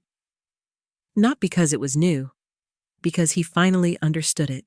I reached across the table instinctively and squeezed his hand. "You were a child, but I'm not anymore." Silence settled between us. Then Ethan said quietly, "Melissa's upset too." I frowned slightly. I thought she agreed with him most of the time. Ethan gave a sad laugh. "She was scared of him." That surprised me. "What do you mean he judged everything? Clothes, parenting, money?" Ethan shook his head. "You know what he told Melissa once I waited quietly. He said women get emotional when they don't understand finances." I almost laughed from disbelief because it sounded exactly like Daniel. "He treated you both the same," I realized softly. "Pretty much." Something about that realization broke my heart in an entirely new way. Control rarely stops with one target. Eventually, it poisons every relationship around it. Ethan looked around my apartment again. Then his eyes landed on stacks of bakery boxes near the counter. "You really built all this yourself?" The question sounded genuine, not mocking, not doubtful. I looked at the boxes quietly. "I guess I did." A small smile appeared on Ethan's face. You know, people at my office are obsessed with your cinnamon rolls now. I blinked in surprise. What one woman drove 40 minutes to buy them? I laughed softly despite myself. That's ridiculous. No, Ethan said quietly. It's impressive. That word nearly undid me, because I couldn't remember the last time my son looked at me with admiration instead of pity. Then his expression darkened again. There's something else. My stomach tightened instantly. What Dad's panicking? I frowned. What do you mean he keeps making calls about money? He's angry all the time. Ethan hesitated. And I heard him talking to someone about legal exposure. Legal exposure. My pulse quickened. He knows Linda found something. I think he's scared. The word hung between us strangely. Daniel scared that man spent decades acting untouchable. But suddenly, I remembered the expression on his face watching me at the market. Fear. Tiny. Hidden. But real.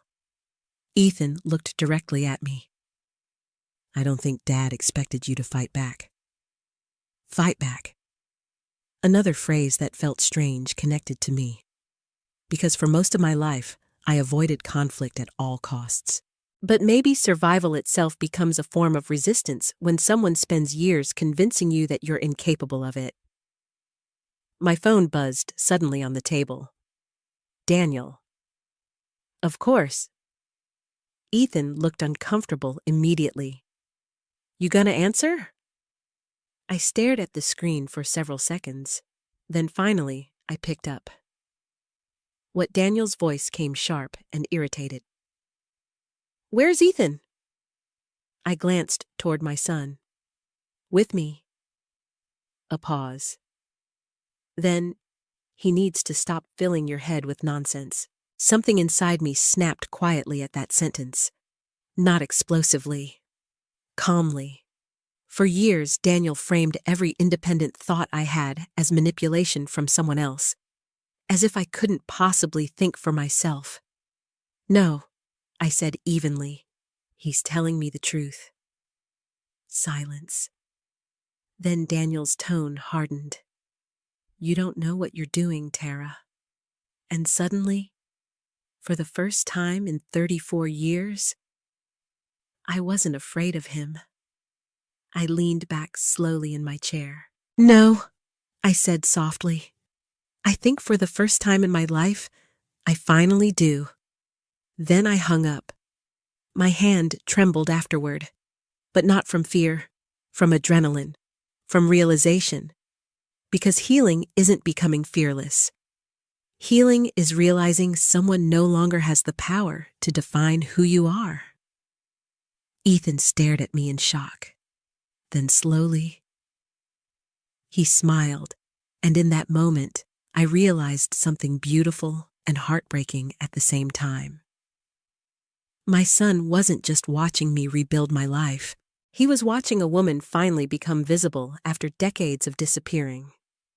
The first official Second Rise Bakery storefront opened 6 months later on a snowy Friday morning in downtown Columbus. Sometimes, even now, I still struggle to believe that sentence is real. If someone had told me a year earlier that I'd be standing inside my own bakery at 62 years old wearing an apron with my name stitched across the front, while customers lined up outside the door, I would have laughed through tears. Not because I lacked talent, because I lacked belief in myself. That's what long-term emotional control steals first. Belief.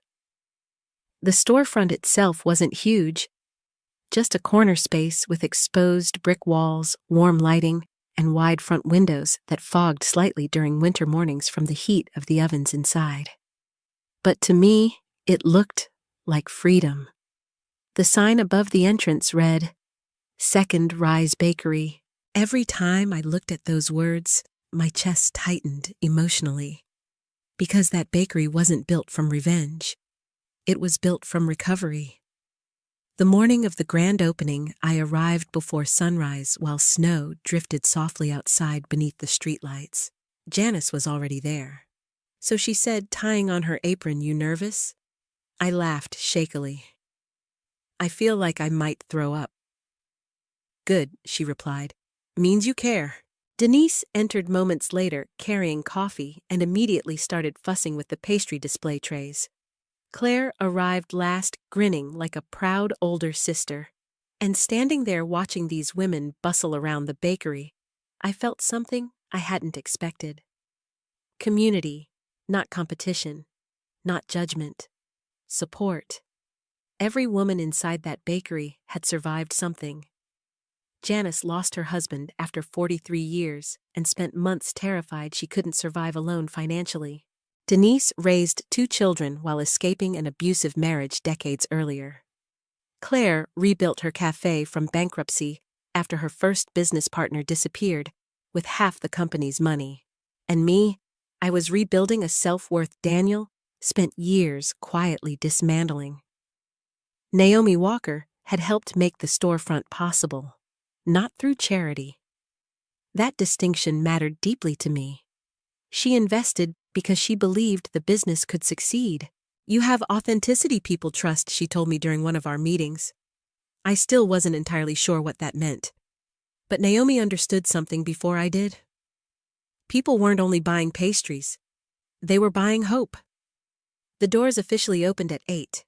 By 8:15, the line stretched onto the sidewalk. I stood frozen near the register, staring in disbelief, while customers filled the bakery with laughter, conversation, and the warm smell of cinnamon and coffee. One woman nearly cried after tasting the peach cobbler. An older man drove 2 hours because his granddaughter showed him the viral farmers market video months earlier. A group of nurses from a local hospital arrived carrying flowers. And every few minutes, someone told me some version of the same thing. You inspired me. I never knew how to respond to that. Because the truth was, most days I still felt scared. Healing doesn't magically erase fear. It just teaches you fear doesn't deserve control anymore. Around noon, local reporters arrived for a short interview Naomi had arranged. I nearly panicked. I can't do television, I whispered to Claire. Yes, you can. I'll sound ridiculous. Claire rolled her eyes. Tara, you survived divorce, humiliation, public shame, and starting over from nothing. You can survive a camera. Easy for her to say. Still, I sat nervously beneath studio lights while a smiling reporter adjusted her microphone. So, Tara, the woman asked warmly what inspired Second Rise Bakery. For a second, I froze. Because how do you explain rebuilding your entire identity after decades of emotional erosion? I looked around the bakery. At Janice laughing with customers. At Denise carrying trays from the kitchen. At Claire proudly watching from behind the counter. Then finally, I answered honestly. I think some women spend so much time taking care of everyone else that eventually they forget they matter too.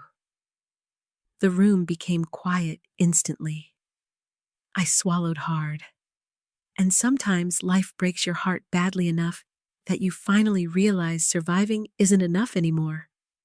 You want to live again. The reporter blinked rapidly.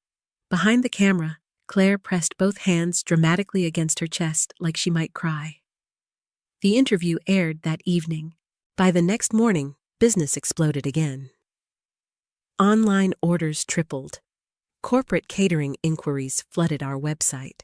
A local magazine requested a feature story. Everything happened so fast, I barely had time to process it. And through all of it, Daniel grew increasingly unstable. At first, he just sent bitter texts.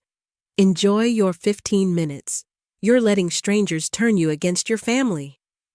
Then the messages shifted tone entirely.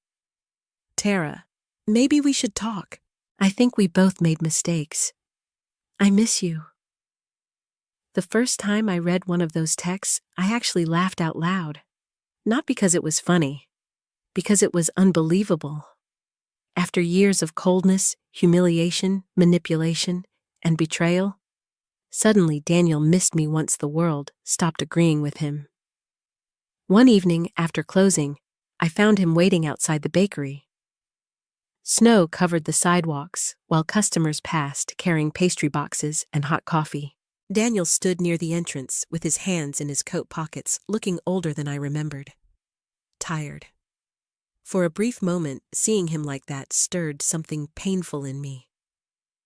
Because once upon a time, I loved this man deeply.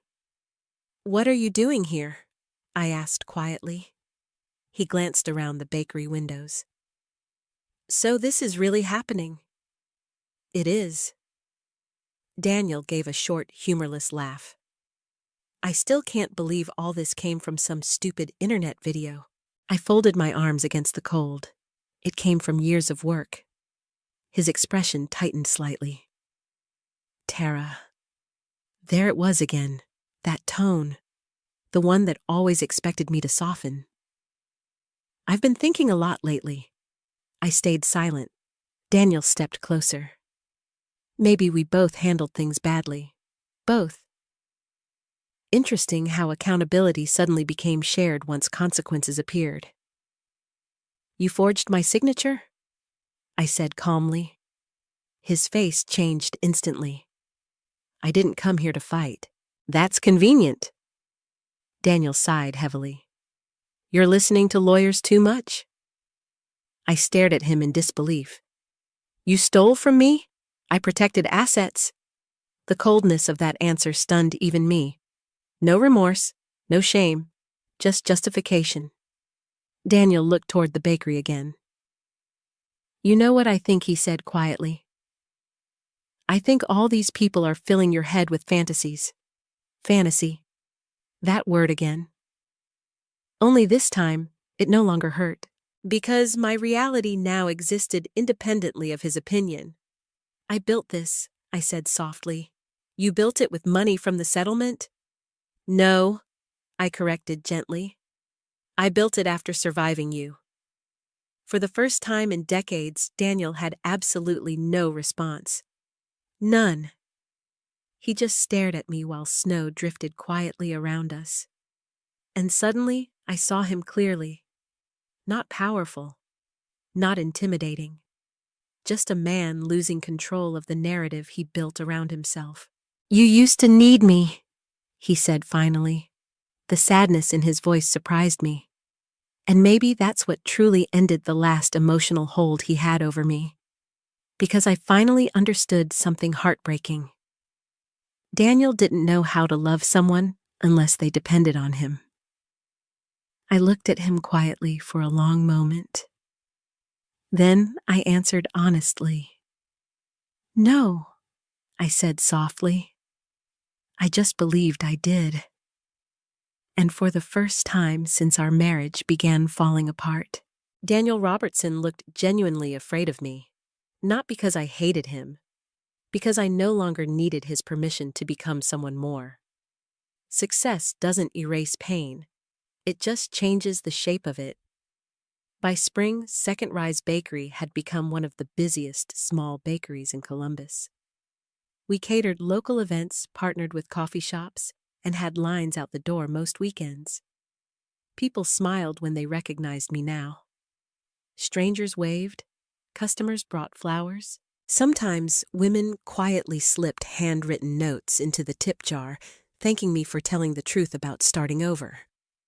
And while all of that felt beautiful, there were still nights I sat alone in my apartment, wondering how my life had become unrecognizable so quickly. Some mornings I still woke up expecting Daniel beside me. Trauma doesn't disappear just because your circumstances improve. It lingers quietly in the body, in reflexes, in fear, in the instinct to apologize before speaking. But slowly, day by day, those instincts began loosening their grip. Then one Tuesday afternoon, Daniel walked into the bakery carrying a look I had never seen on his face before. Desperation. The lunch crowd had just faded. Janice was wiping tables while Denise boxed leftover muffins near the counter. The moment Daniel entered, the entire room seemed to tense. Even now, after everything, his presence still shifted the emotional temperature around me. He approached slowly. "Tara." I straightened from behind the register. "What do you want?" He glanced around awkwardly. Can we talk privately? No. His jaw tightened slightly. This doesn't need to be hostile. I almost laughed. No, Daniel. It didn't need to be hostile. But you made sure it always was. Claire emerged quietly from the kitchen, immediately sensing tension. Daniel noticed her and visibly irritated. Do you mind? He snapped. Claire crossed her arms. Very much, actually. I placed a hand gently on her arm. It's okay. Claire looked unconvinced, but stepped back. Daniel lowered his voice. I need help. The words stunned me so completely I thought I'd misheard him. What his eyes flickered away briefly. There were investment problems. Investment problems. Interesting phrase. Not mistakes. Not recklessness. Problems. How serious. Daniel exhaled heavily. I lost money. A cold realization settled slowly into my chest. How much he didn't answer immediately, which told me everything. Then finally, a lot. For several seconds, I simply stared at him. This was the same man who mocked me for spending $40 on a sweater. The same man who insisted I couldn't survive without him. The same man who secretly moved assets and forged my signature because he believed I was too weak to fight back. And now, he stood in my bakery asking for help. The irony almost felt unreal. Daniel rubbed his forehead tiredly. The market shifted. Some deals collapsed. What kind of deals? Real estate investments. Suddenly, several pieces clicked together in my mind. The hidden money, the property liquidation, the panic Ethan mentioned. Daniel hadn't just hidden assets. He gambled with them. And apparently lost. How bad is it? I asked quietly. Daniel hesitated again. Then, finally, I may need to sell the house. The words hit me strangely, not because I wanted the house back, but because that house represented his greatest symbol of power for decades. And now, even that illusion was cracking. He stepped closer. Tara, we built a life together. There it was, the pivot, the emotional manipulation disguised as nostalgia. I looked at him carefully. No, I built a life around you. His expression hardened briefly. You know what I mean, do I? Daniel sighed dramatically. I'm trying here. No, I said calmly. You're cornered. That silenced him immediately. For years I would have softened after seeing discomfort on his face. Now I simply saw a consequence. Daniel glanced around the bakery again. You're doing well. Yes, I'm proud of you. The sentence sounded so unnatural coming from him that it almost made me sad. Because if he had spoken to me this way years earlier, maybe none of this would have happened. But people who depend on your weakness rarely celebrate your strength until they need something from it. What exactly are you asking me for? I said quietly. He swallowed hard. I thought maybe we could work something out. My stomach turned instantly. There it was. Not apology, not accountability. Access. Daniel wanted access to my success, to my money, to the thing he once mocked openly. I stared at him in disbelief. You're asking me to financially support you? His face flushed immediately. That's not what I'm saying. It's exactly what you're saying. Daniel lowered his voice further. We were married 34 years, and during those years, you prepared financially to abandon me. That's not fair. I actually laughed softly at that. Fair. Interesting word from a man who forged signatures. Tara, he said carefully, I know I made mistakes. Mistakes? Again, with the soft language. Like emotional destruction and financial manipulation were accounting errors. You humiliated me publicly. Silence. You hid money from me. Silence. You cheated on me."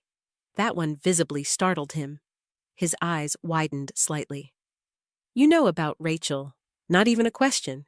Just realization." I nodded slowly. Daniel looked genuinely shaken for the first time since entering the bakery. It wasn't serious.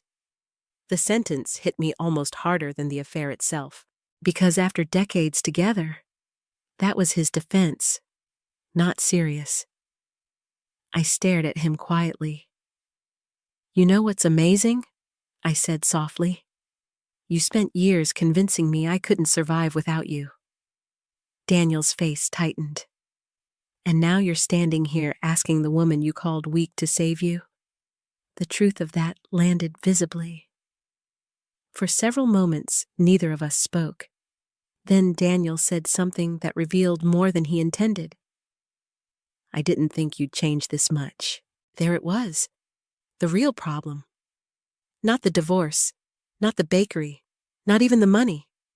I had become someone he could no longer control. "You know what changed?" I asked quietly. Daniel remained silent. "I stopped seeing myself through your eyes." Something in his expression cracked then. Not dramatically, subtly. Like a man realizing his authority has disappeared completely. He looked older suddenly, smaller. "I did love you," he said quietly. "And God help me." Part of me believed him, because emotional manipulators often do love you in the only broken way they understand love. But love without respect eventually becomes possession, and possession destroys everything it touches. I took a slow breath. "I loved you too." His eyes lifted hopefully for half a second. Then I continued.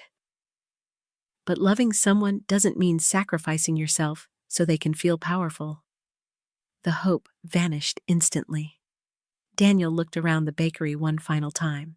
At the customers, the staff, the warmth, the life I rebuilt without him. And I think that's when he finally understood something irreversible. I was never coming back. As he turned toward the door, he paused briefly. Then quietly, almost bitterly, he asked, "So what now?" I thought about that carefully. About fear, survival, rebuilding. About the terrified woman crying alone on her apartment kitchen floor months earlier. Then I answered honestly. "Now," I said softly, "I keep living." Daniel stared at me for a long moment. And for the first time since I met him all those years ago, he looked like the one who didn't know how to survive anymore. The morning of the Second Rise Bakery grand opening began with sunlight pouring through the kitchen windows and absolute chaos inside the building. And honestly, I loved every second of it. Flour dust floated through the air while trays clattered, espresso machines hissed, and Denise yelled at someone for putting fresh pastries on the wrong cooling rack. "Blueberry muffins go left," she shouted dramatically. Janice rolled her eyes. "We've been open for 45 minutes, Denise, and standards matter." I laughed quietly while tying my apron. A year ago, I cried alone on a kitchen floor, convinced my life was over. Now, I stood inside my second bakery location, surrounded by women who felt like family. Life changes so strangely sometimes. The new storefront sat in a renovated historic building near downtown Columbus. Bigger kitchen, more seating, warm lighting, floor-to-ceiling windows overlooking the street. Naomi Walker believed the location could become our flagship store. I still struggled to think in words like flagship. Some days, I still felt like a frightened woman pretending to know what she was doing. But maybe confidence isn't something that arrives first. Maybe it's something built through repetition, one terrifying step at a time. The grand opening event was packed. Customers filled every table. Local reporters moved through the crowd. Community leaders, small business owners, and longtime customers lined up near the pastry displays. Even Ethan and Melissa arrived early to help. That alone would have been unimaginable a year earlier. Melissa adjusted flower arrangements nervously, while Ethan carried supply boxes from storage. Watching them work beside me stirred something emotional in my chest. Not because everything was magically healed. It wasn't. Trust rebuilds slowly. But we were trying, and after everything our family survived trying mattered. Around noon, Naomi pulled me aside near the kitchen. "You should prepare yourself." My stomach tightened instantly. For what, she glanced toward the front entrance carefully. "Media attention today will be heavier than usual."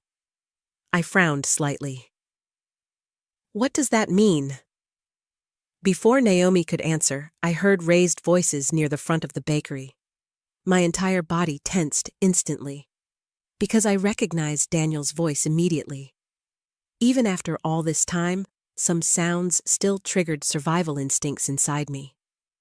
I moved quickly through the crowded dining area, and there he was, standing near the entrance in a wrinkled coat, visibly drunk. My heart dropped. Oh no. Customers stared openly, while Daniel argued with one of the event staff members, blocking his path farther inside. "You can't remove me from a public business," he snapped loudly. The smell of alcohol hit me before I even reached him. "Daniel." He turned immediately, and for one painful moment I barely recognized him. He looked exhausted, unshaven, angry in the hollow kind of way that comes after someone's entire life starts collapsing. "There she is," he said loudly. Every conversation inside the bakery quieted almost instantly. Tara Ethan warned carefully from behind me. Daniel ignored him completely. "I just wanted to congratulate my ex-wife," he announced dramatically to the room. Embarrassment rushed through me immediately. "Daniel, you need to leave."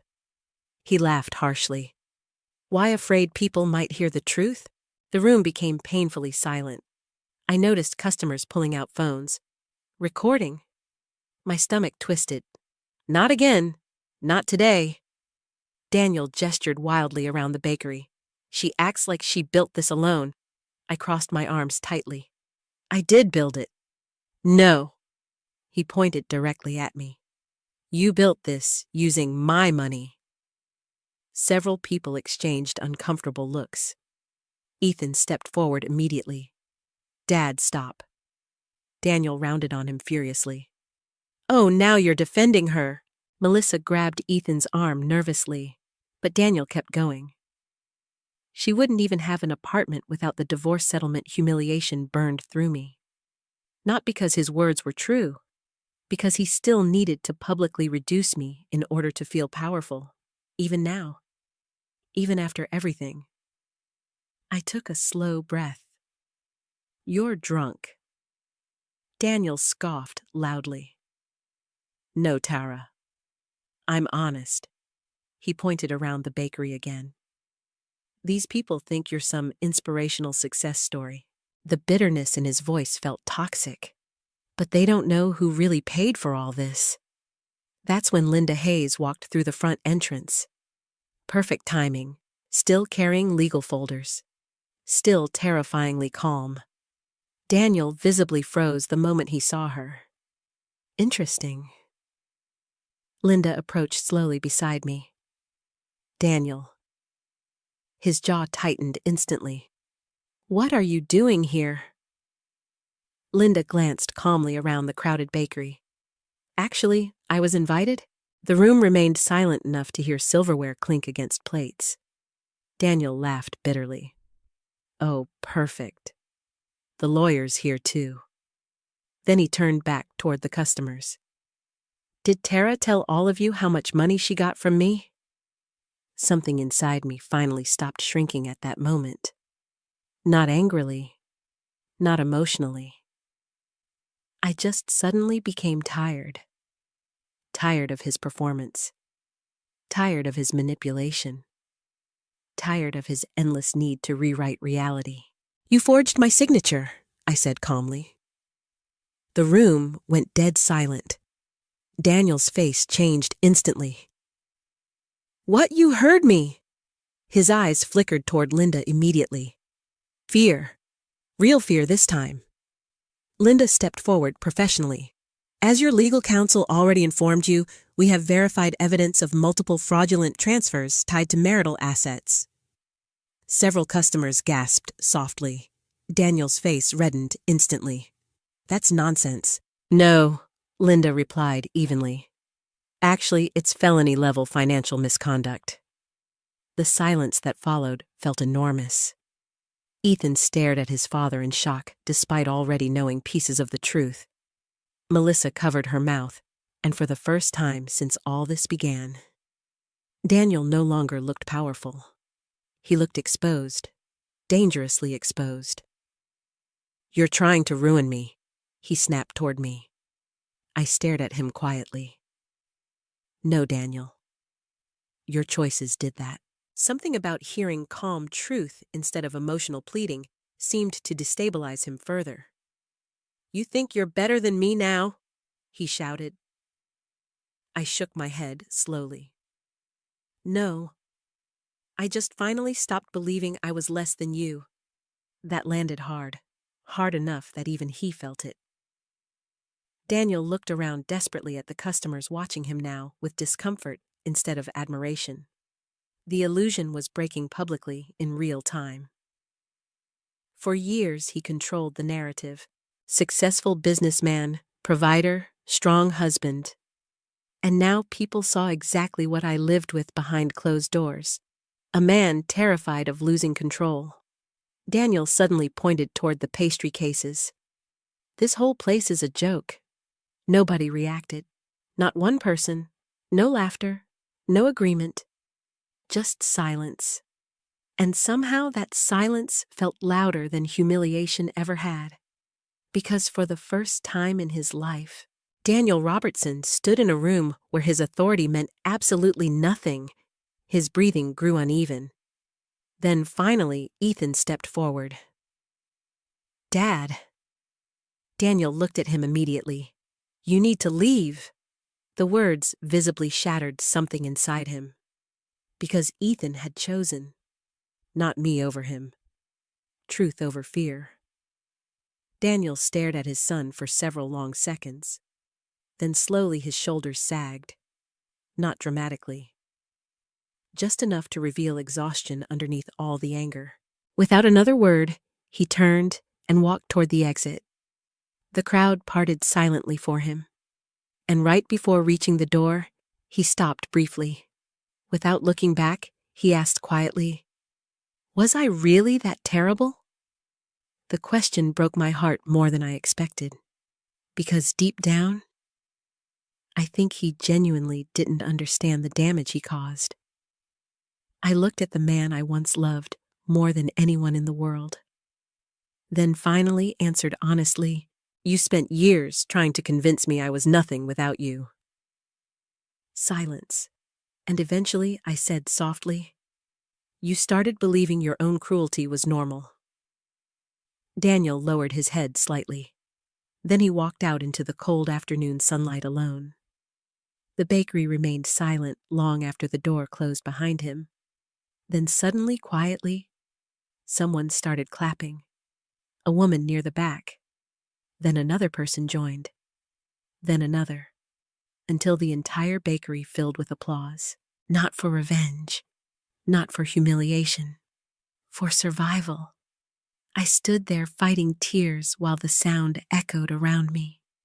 And in that moment, I realized something profound. Daniel spent years trying to make me feel small in public, but the truth had finally done what I never could. It made him face himself. After the grand opening disaster, Daniel disappeared from public life almost overnight.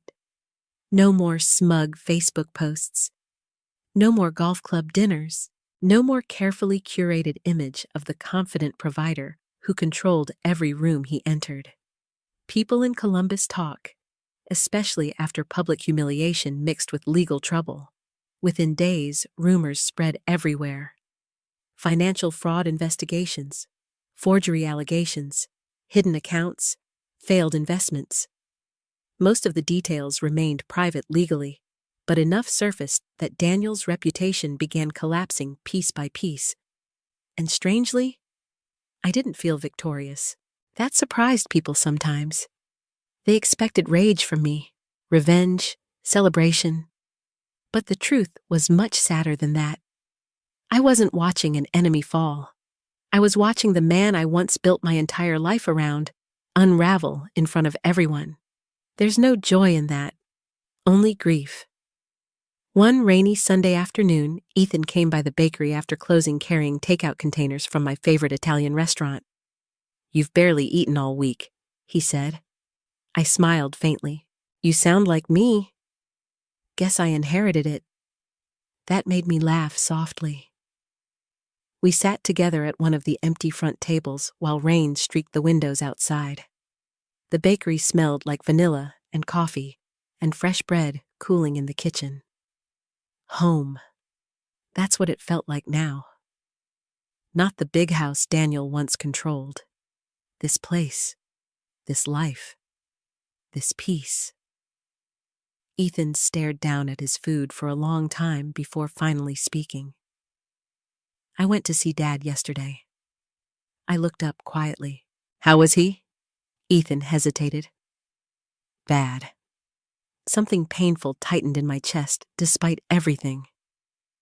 "What do you mean he's drinking a lot?" That didn't surprise me. "His lawyer dropped him," Ethan continued softly. "Apparently there's enough evidence now that criminal charges are possible." I closed my eyes briefly. Even after everything Daniel did, the thought still hurt. Because once upon a time, I would have protected him from consequences no matter what it cost me. That's the dangerous thing about loving someone deeply. You can lose yourself trying to save them from themselves. Ethan rubbed his hands together nervously. "He asked about you." I looked out the rainy windows. "What did you say? That you're okay?" Silence settled between us. Then Ethan's voice cracked slightly. "I'm sorry, Mom." I turned back toward him immediately. His eyes were red. "I should have protected you." Oh. That nearly broke me. Not because I needed the apology, because I realized how much guilt he'd been carrying alone. "You were his son?" I said gently. "I was an adult, too." "Yes," I agreed softly. "But children don't magically stop being shaped by the homes they grow up in." Ethan looked down. "I thought Dad was strength." I swallowed hard. "So did I." He shook his head slowly. "But now I think he was just afraid all the time." That sentence lingered heavily between us. Because I think Ethan had finally understood the truth that took me decades to learn. Control is often just fear wearing confidence like a costume. Fear of inadequacy, fear of abandonment, fear of irrelevance. Daniel needed power because deep down he never learned how to feel worthy without it.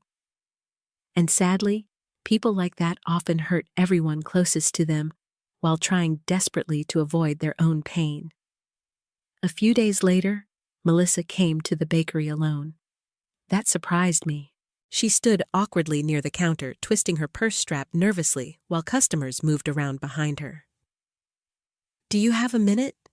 she asked quietly. "Of course." We sat near the back corner where things were quieter. Melissa looked exhausted.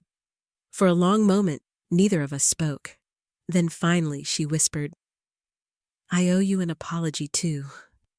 I stayed silent. Tears filled her eyes almost immediately. "I saw the way Daniel treated you for years." Her voice shook. "And I told myself it wasn't my place to interfere." Pain moved quietly through my chest. Because that's how these dynamics survive so long. Not always through cruelty. Sometimes through silence. Melissa wiped at her eyes quickly. "The truth is, I was scared of him too." I frowned slightly. "He intimidated you all the time. That surprised me less than it should have." Melissa stared down at the table. "If dinner wasn't perfect, He criticized me. She laughed bitterly. If I spent money on something unnecessary, he'd make comments. My chest tightened slowly. He made me feel small, too. And suddenly, I understood something I hadn't fully seen before. Daniel's behavior wasn't isolated to our marriage. It radiated outward into every relationship around him.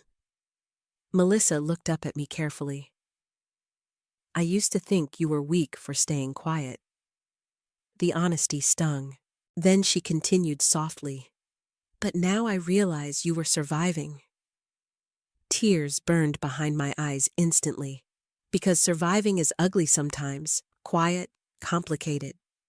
People judge women for staying without understanding how emotional erosion works slowly over years until you barely recognize your own instincts anymore. Melissa reached across the table carefully. I want you to know something. I waited quietly. You becoming successful scared me at first. I blinked. What? She laughed weakly through tears. Because if you could rebuild your life at 62, then maybe I couldn't keep using fear as an excuse to stay unhappy either? That hit me harder than she probably realized. Because I never intended to become some symbol for other women. I was just trying to survive heartbreak without disappearing completely. But maybe that's how courage spreads sometimes. Quietly. One honest life at a time. Weeks passed. The legal case against Daniel continued moving forward slowly. Linda kept me updated carefully, but I stopped asking for details after a while. Not because I forgave him entirely. Because obsession chains you emotionally to the very thing you're trying to escape. And I was finally learning how to live without emotional chains. One evening, after closing, Naomi and I sat together, drinking coffee inside the empty bakery, while soft jazz played quietly through the speakers. You've changed, she observed calmly. I smiled faintly. I hope so. No, Naomi corrected gently. I mean fundamentally. I leaned back thoughtfully. I think I stopped apologizing for existing. Naomi laughed softly. That'll do it. We sat in comfortable silence for a moment.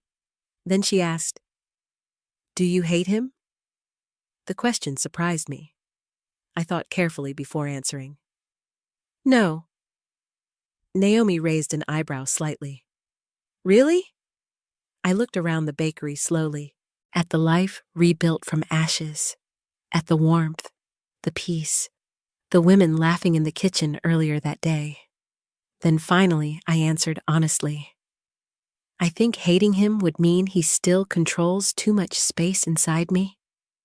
Naomi smiled quietly. That's wisdom. Maybe. Or maybe I was just tired. Tired of pain.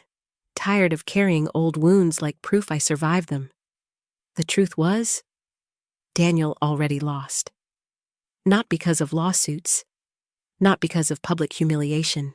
Because he spent decades trying to convince a woman she was nothing without him, and watched her become more herself after leaving.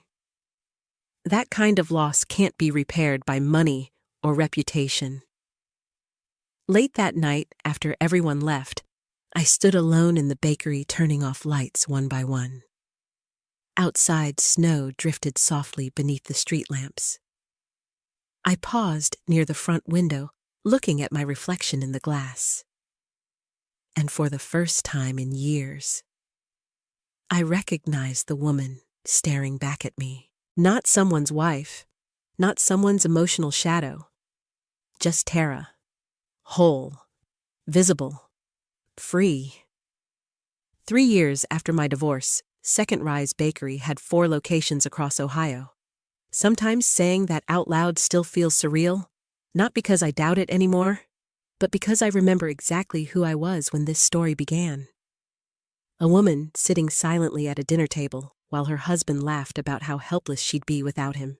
A woman who believed survival depended on staying small enough to keep everyone else comfortable. Now my mornings began before sunrise, with coffee inventory meetings and warm kitchens filled with women rebuilding their own lives. Janice managed one location. Denise trained new staff. Melissa eventually left her corporate job and began handling community outreach programs for the bakery. And perhaps my favorite part of all, we started a paid apprenticeship program for women over 50 trying to re-enter the workforce after divorce, widowhood, or long-term caregiving. Because I learned something powerful during my own rebuilding. Women are not too old to begin again. They're often just too exhausted from carrying everyone else for decades. The bakery became more than a business. It became proof.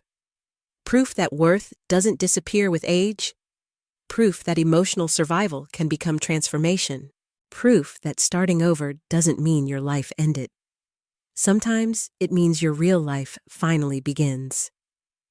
One autumn afternoon, I stood outside our newest location in Cincinnati, watching employees unload boxes while orange leaves drifted across the sidewalk. Naomi walked beside me, sipping coffee. "You know," she said casually, "you've become annoyingly inspirational." I laughed softly. "That sounds painful for you." "It is." She smiled. Then her expression shifted slightly. "There's something else." My stomach tightened immediately. What Naomi handed me an envelope, no return address. The moment I saw the handwriting, my chest tightened. Daniel. I hadn't spoken to him in nearly 8 months. The legal situation eventually settled quietly. Daniel avoided criminal charges through financial agreements and restitution arrangements negotiated by his attorneys, but his reputation never fully recovered. He sold the house, lost several business partnerships, and according to Ethan, lived alone now in a much smaller condo outside the city. I stared at the envelope for several long seconds before opening it. "Tara, I don't know if you'll read this." I almost stopped there, but something inside me needed to know. "I was wrong about you." The words blurred briefly as emotion tightened unexpectedly in my chest. Not because they fixed anything. Some apologies arrived too late to repair the damage they caused. Still, there's something deeply human about finally being seen clearly by someone who once made you invisible. The letter continued. "I spent most of my life believing control was the same thing as strength. I thought if I made myself important enough, successful enough, necessary enough, then nobody could leave me. Instead, I became someone who pushed away the people who loved me most." I sat down slowly on a nearby bench while reading. "I know I hurt you. I know I diminished you. And the hardest part now is realizing you were always stronger than me." Tears stung unexpectedly behind my eyes. Because once upon a time, hearing those words would have meant everything. Now, they simply felt sad. At the bottom of the letter, Daniel wrote one final sentence. "If you're willing, I'd like to see you once more before it's too late." I stared at the page for a very long time, then finally folded it carefully. Naomi watched me quietly. "You okay?" I nodded slowly. "I think so." "Are you going to see him?" I honestly didn't know. For several days, the question followed me everywhere. While reviewing bakery orders, while laughing with staff, while sitting alone at night. Part of me feared reopening old wounds. Another part understood something important. Closure and reconciliation are not the same thing. You can release pain without returning to the person who caused it. A week later, I finally agreed to meet Daniel at a quiet park near the river, where we used to walk when Ethan was little. The afternoon air felt cool and crisp as I approached the bench where he sat waiting. For a second, my heart ached unexpectedly. Not from love, from time. Daniel looked older now, not just physically, spiritually. Like life had finally forced him to stop performing strength and simply sit inside himself honestly. He stood awkwardly when he saw me. "Hi, Tara. Hi." For a moment, neither of us knew what to say. Then Daniel gave a small, sad smile. "You look happy." I thought about that carefully, because happiness used to feel impossible for me. Not dramatic happiness, not movie happiness, just peace. Simple peace. I answered honestly. Daniel nodded slowly. I'm glad. We sat quietly on the bench while leaves drifted across the walking path. Finally, Daniel spoke again. I used to think if you ever left me, you'd fall apart. I looked toward the river. I know. He swallowed hard. But the truth is, I was the one terrified of being alone. That honesty mattered, not because it erased the past, because it was real. Maybe for the first time in decades. Daniel rubbed his hands together slowly. You know what scares me most now? I waited quietly. That I wasted so many years needing to feel superior instead of simply loving the people around me. His voice cracked slightly, and despite everything, compassion moved gently through me. Not romantic love, not longing, just compassion for two people who lost themselves inside a marriage neither of them fully understood until it broke apart. I did love you, he whispered. I nodded slowly. I know. And I think you loved me too. I did. The honesty felt strangely peaceful now, because healing finally allowed truth to exist without destroying me. Daniel looked at me carefully. Do you think you'll ever forgive me completely? I thought about all the versions of myself that existed between us. The young woman at the bakery counter, the exhausted wife shrinking at dinner tables, the terrified divorcee crying on an apartment floor, the business owner rebuilding her life from nothing. Then finally, I answered honestly. I think forgiveness isn't forgetting what happened. Daniel stayed silent. I think it's refusing to let pain become your identity forever. Tears filled his eyes unexpectedly, and suddenly I realized something profound. For years I believed surviving Daniel meant escaping him. But true healing happened when I stopped needing him to become a different person in order for me to finally feel whole. The sun slowly dipped lower across the river. Daniel exhaled shakily.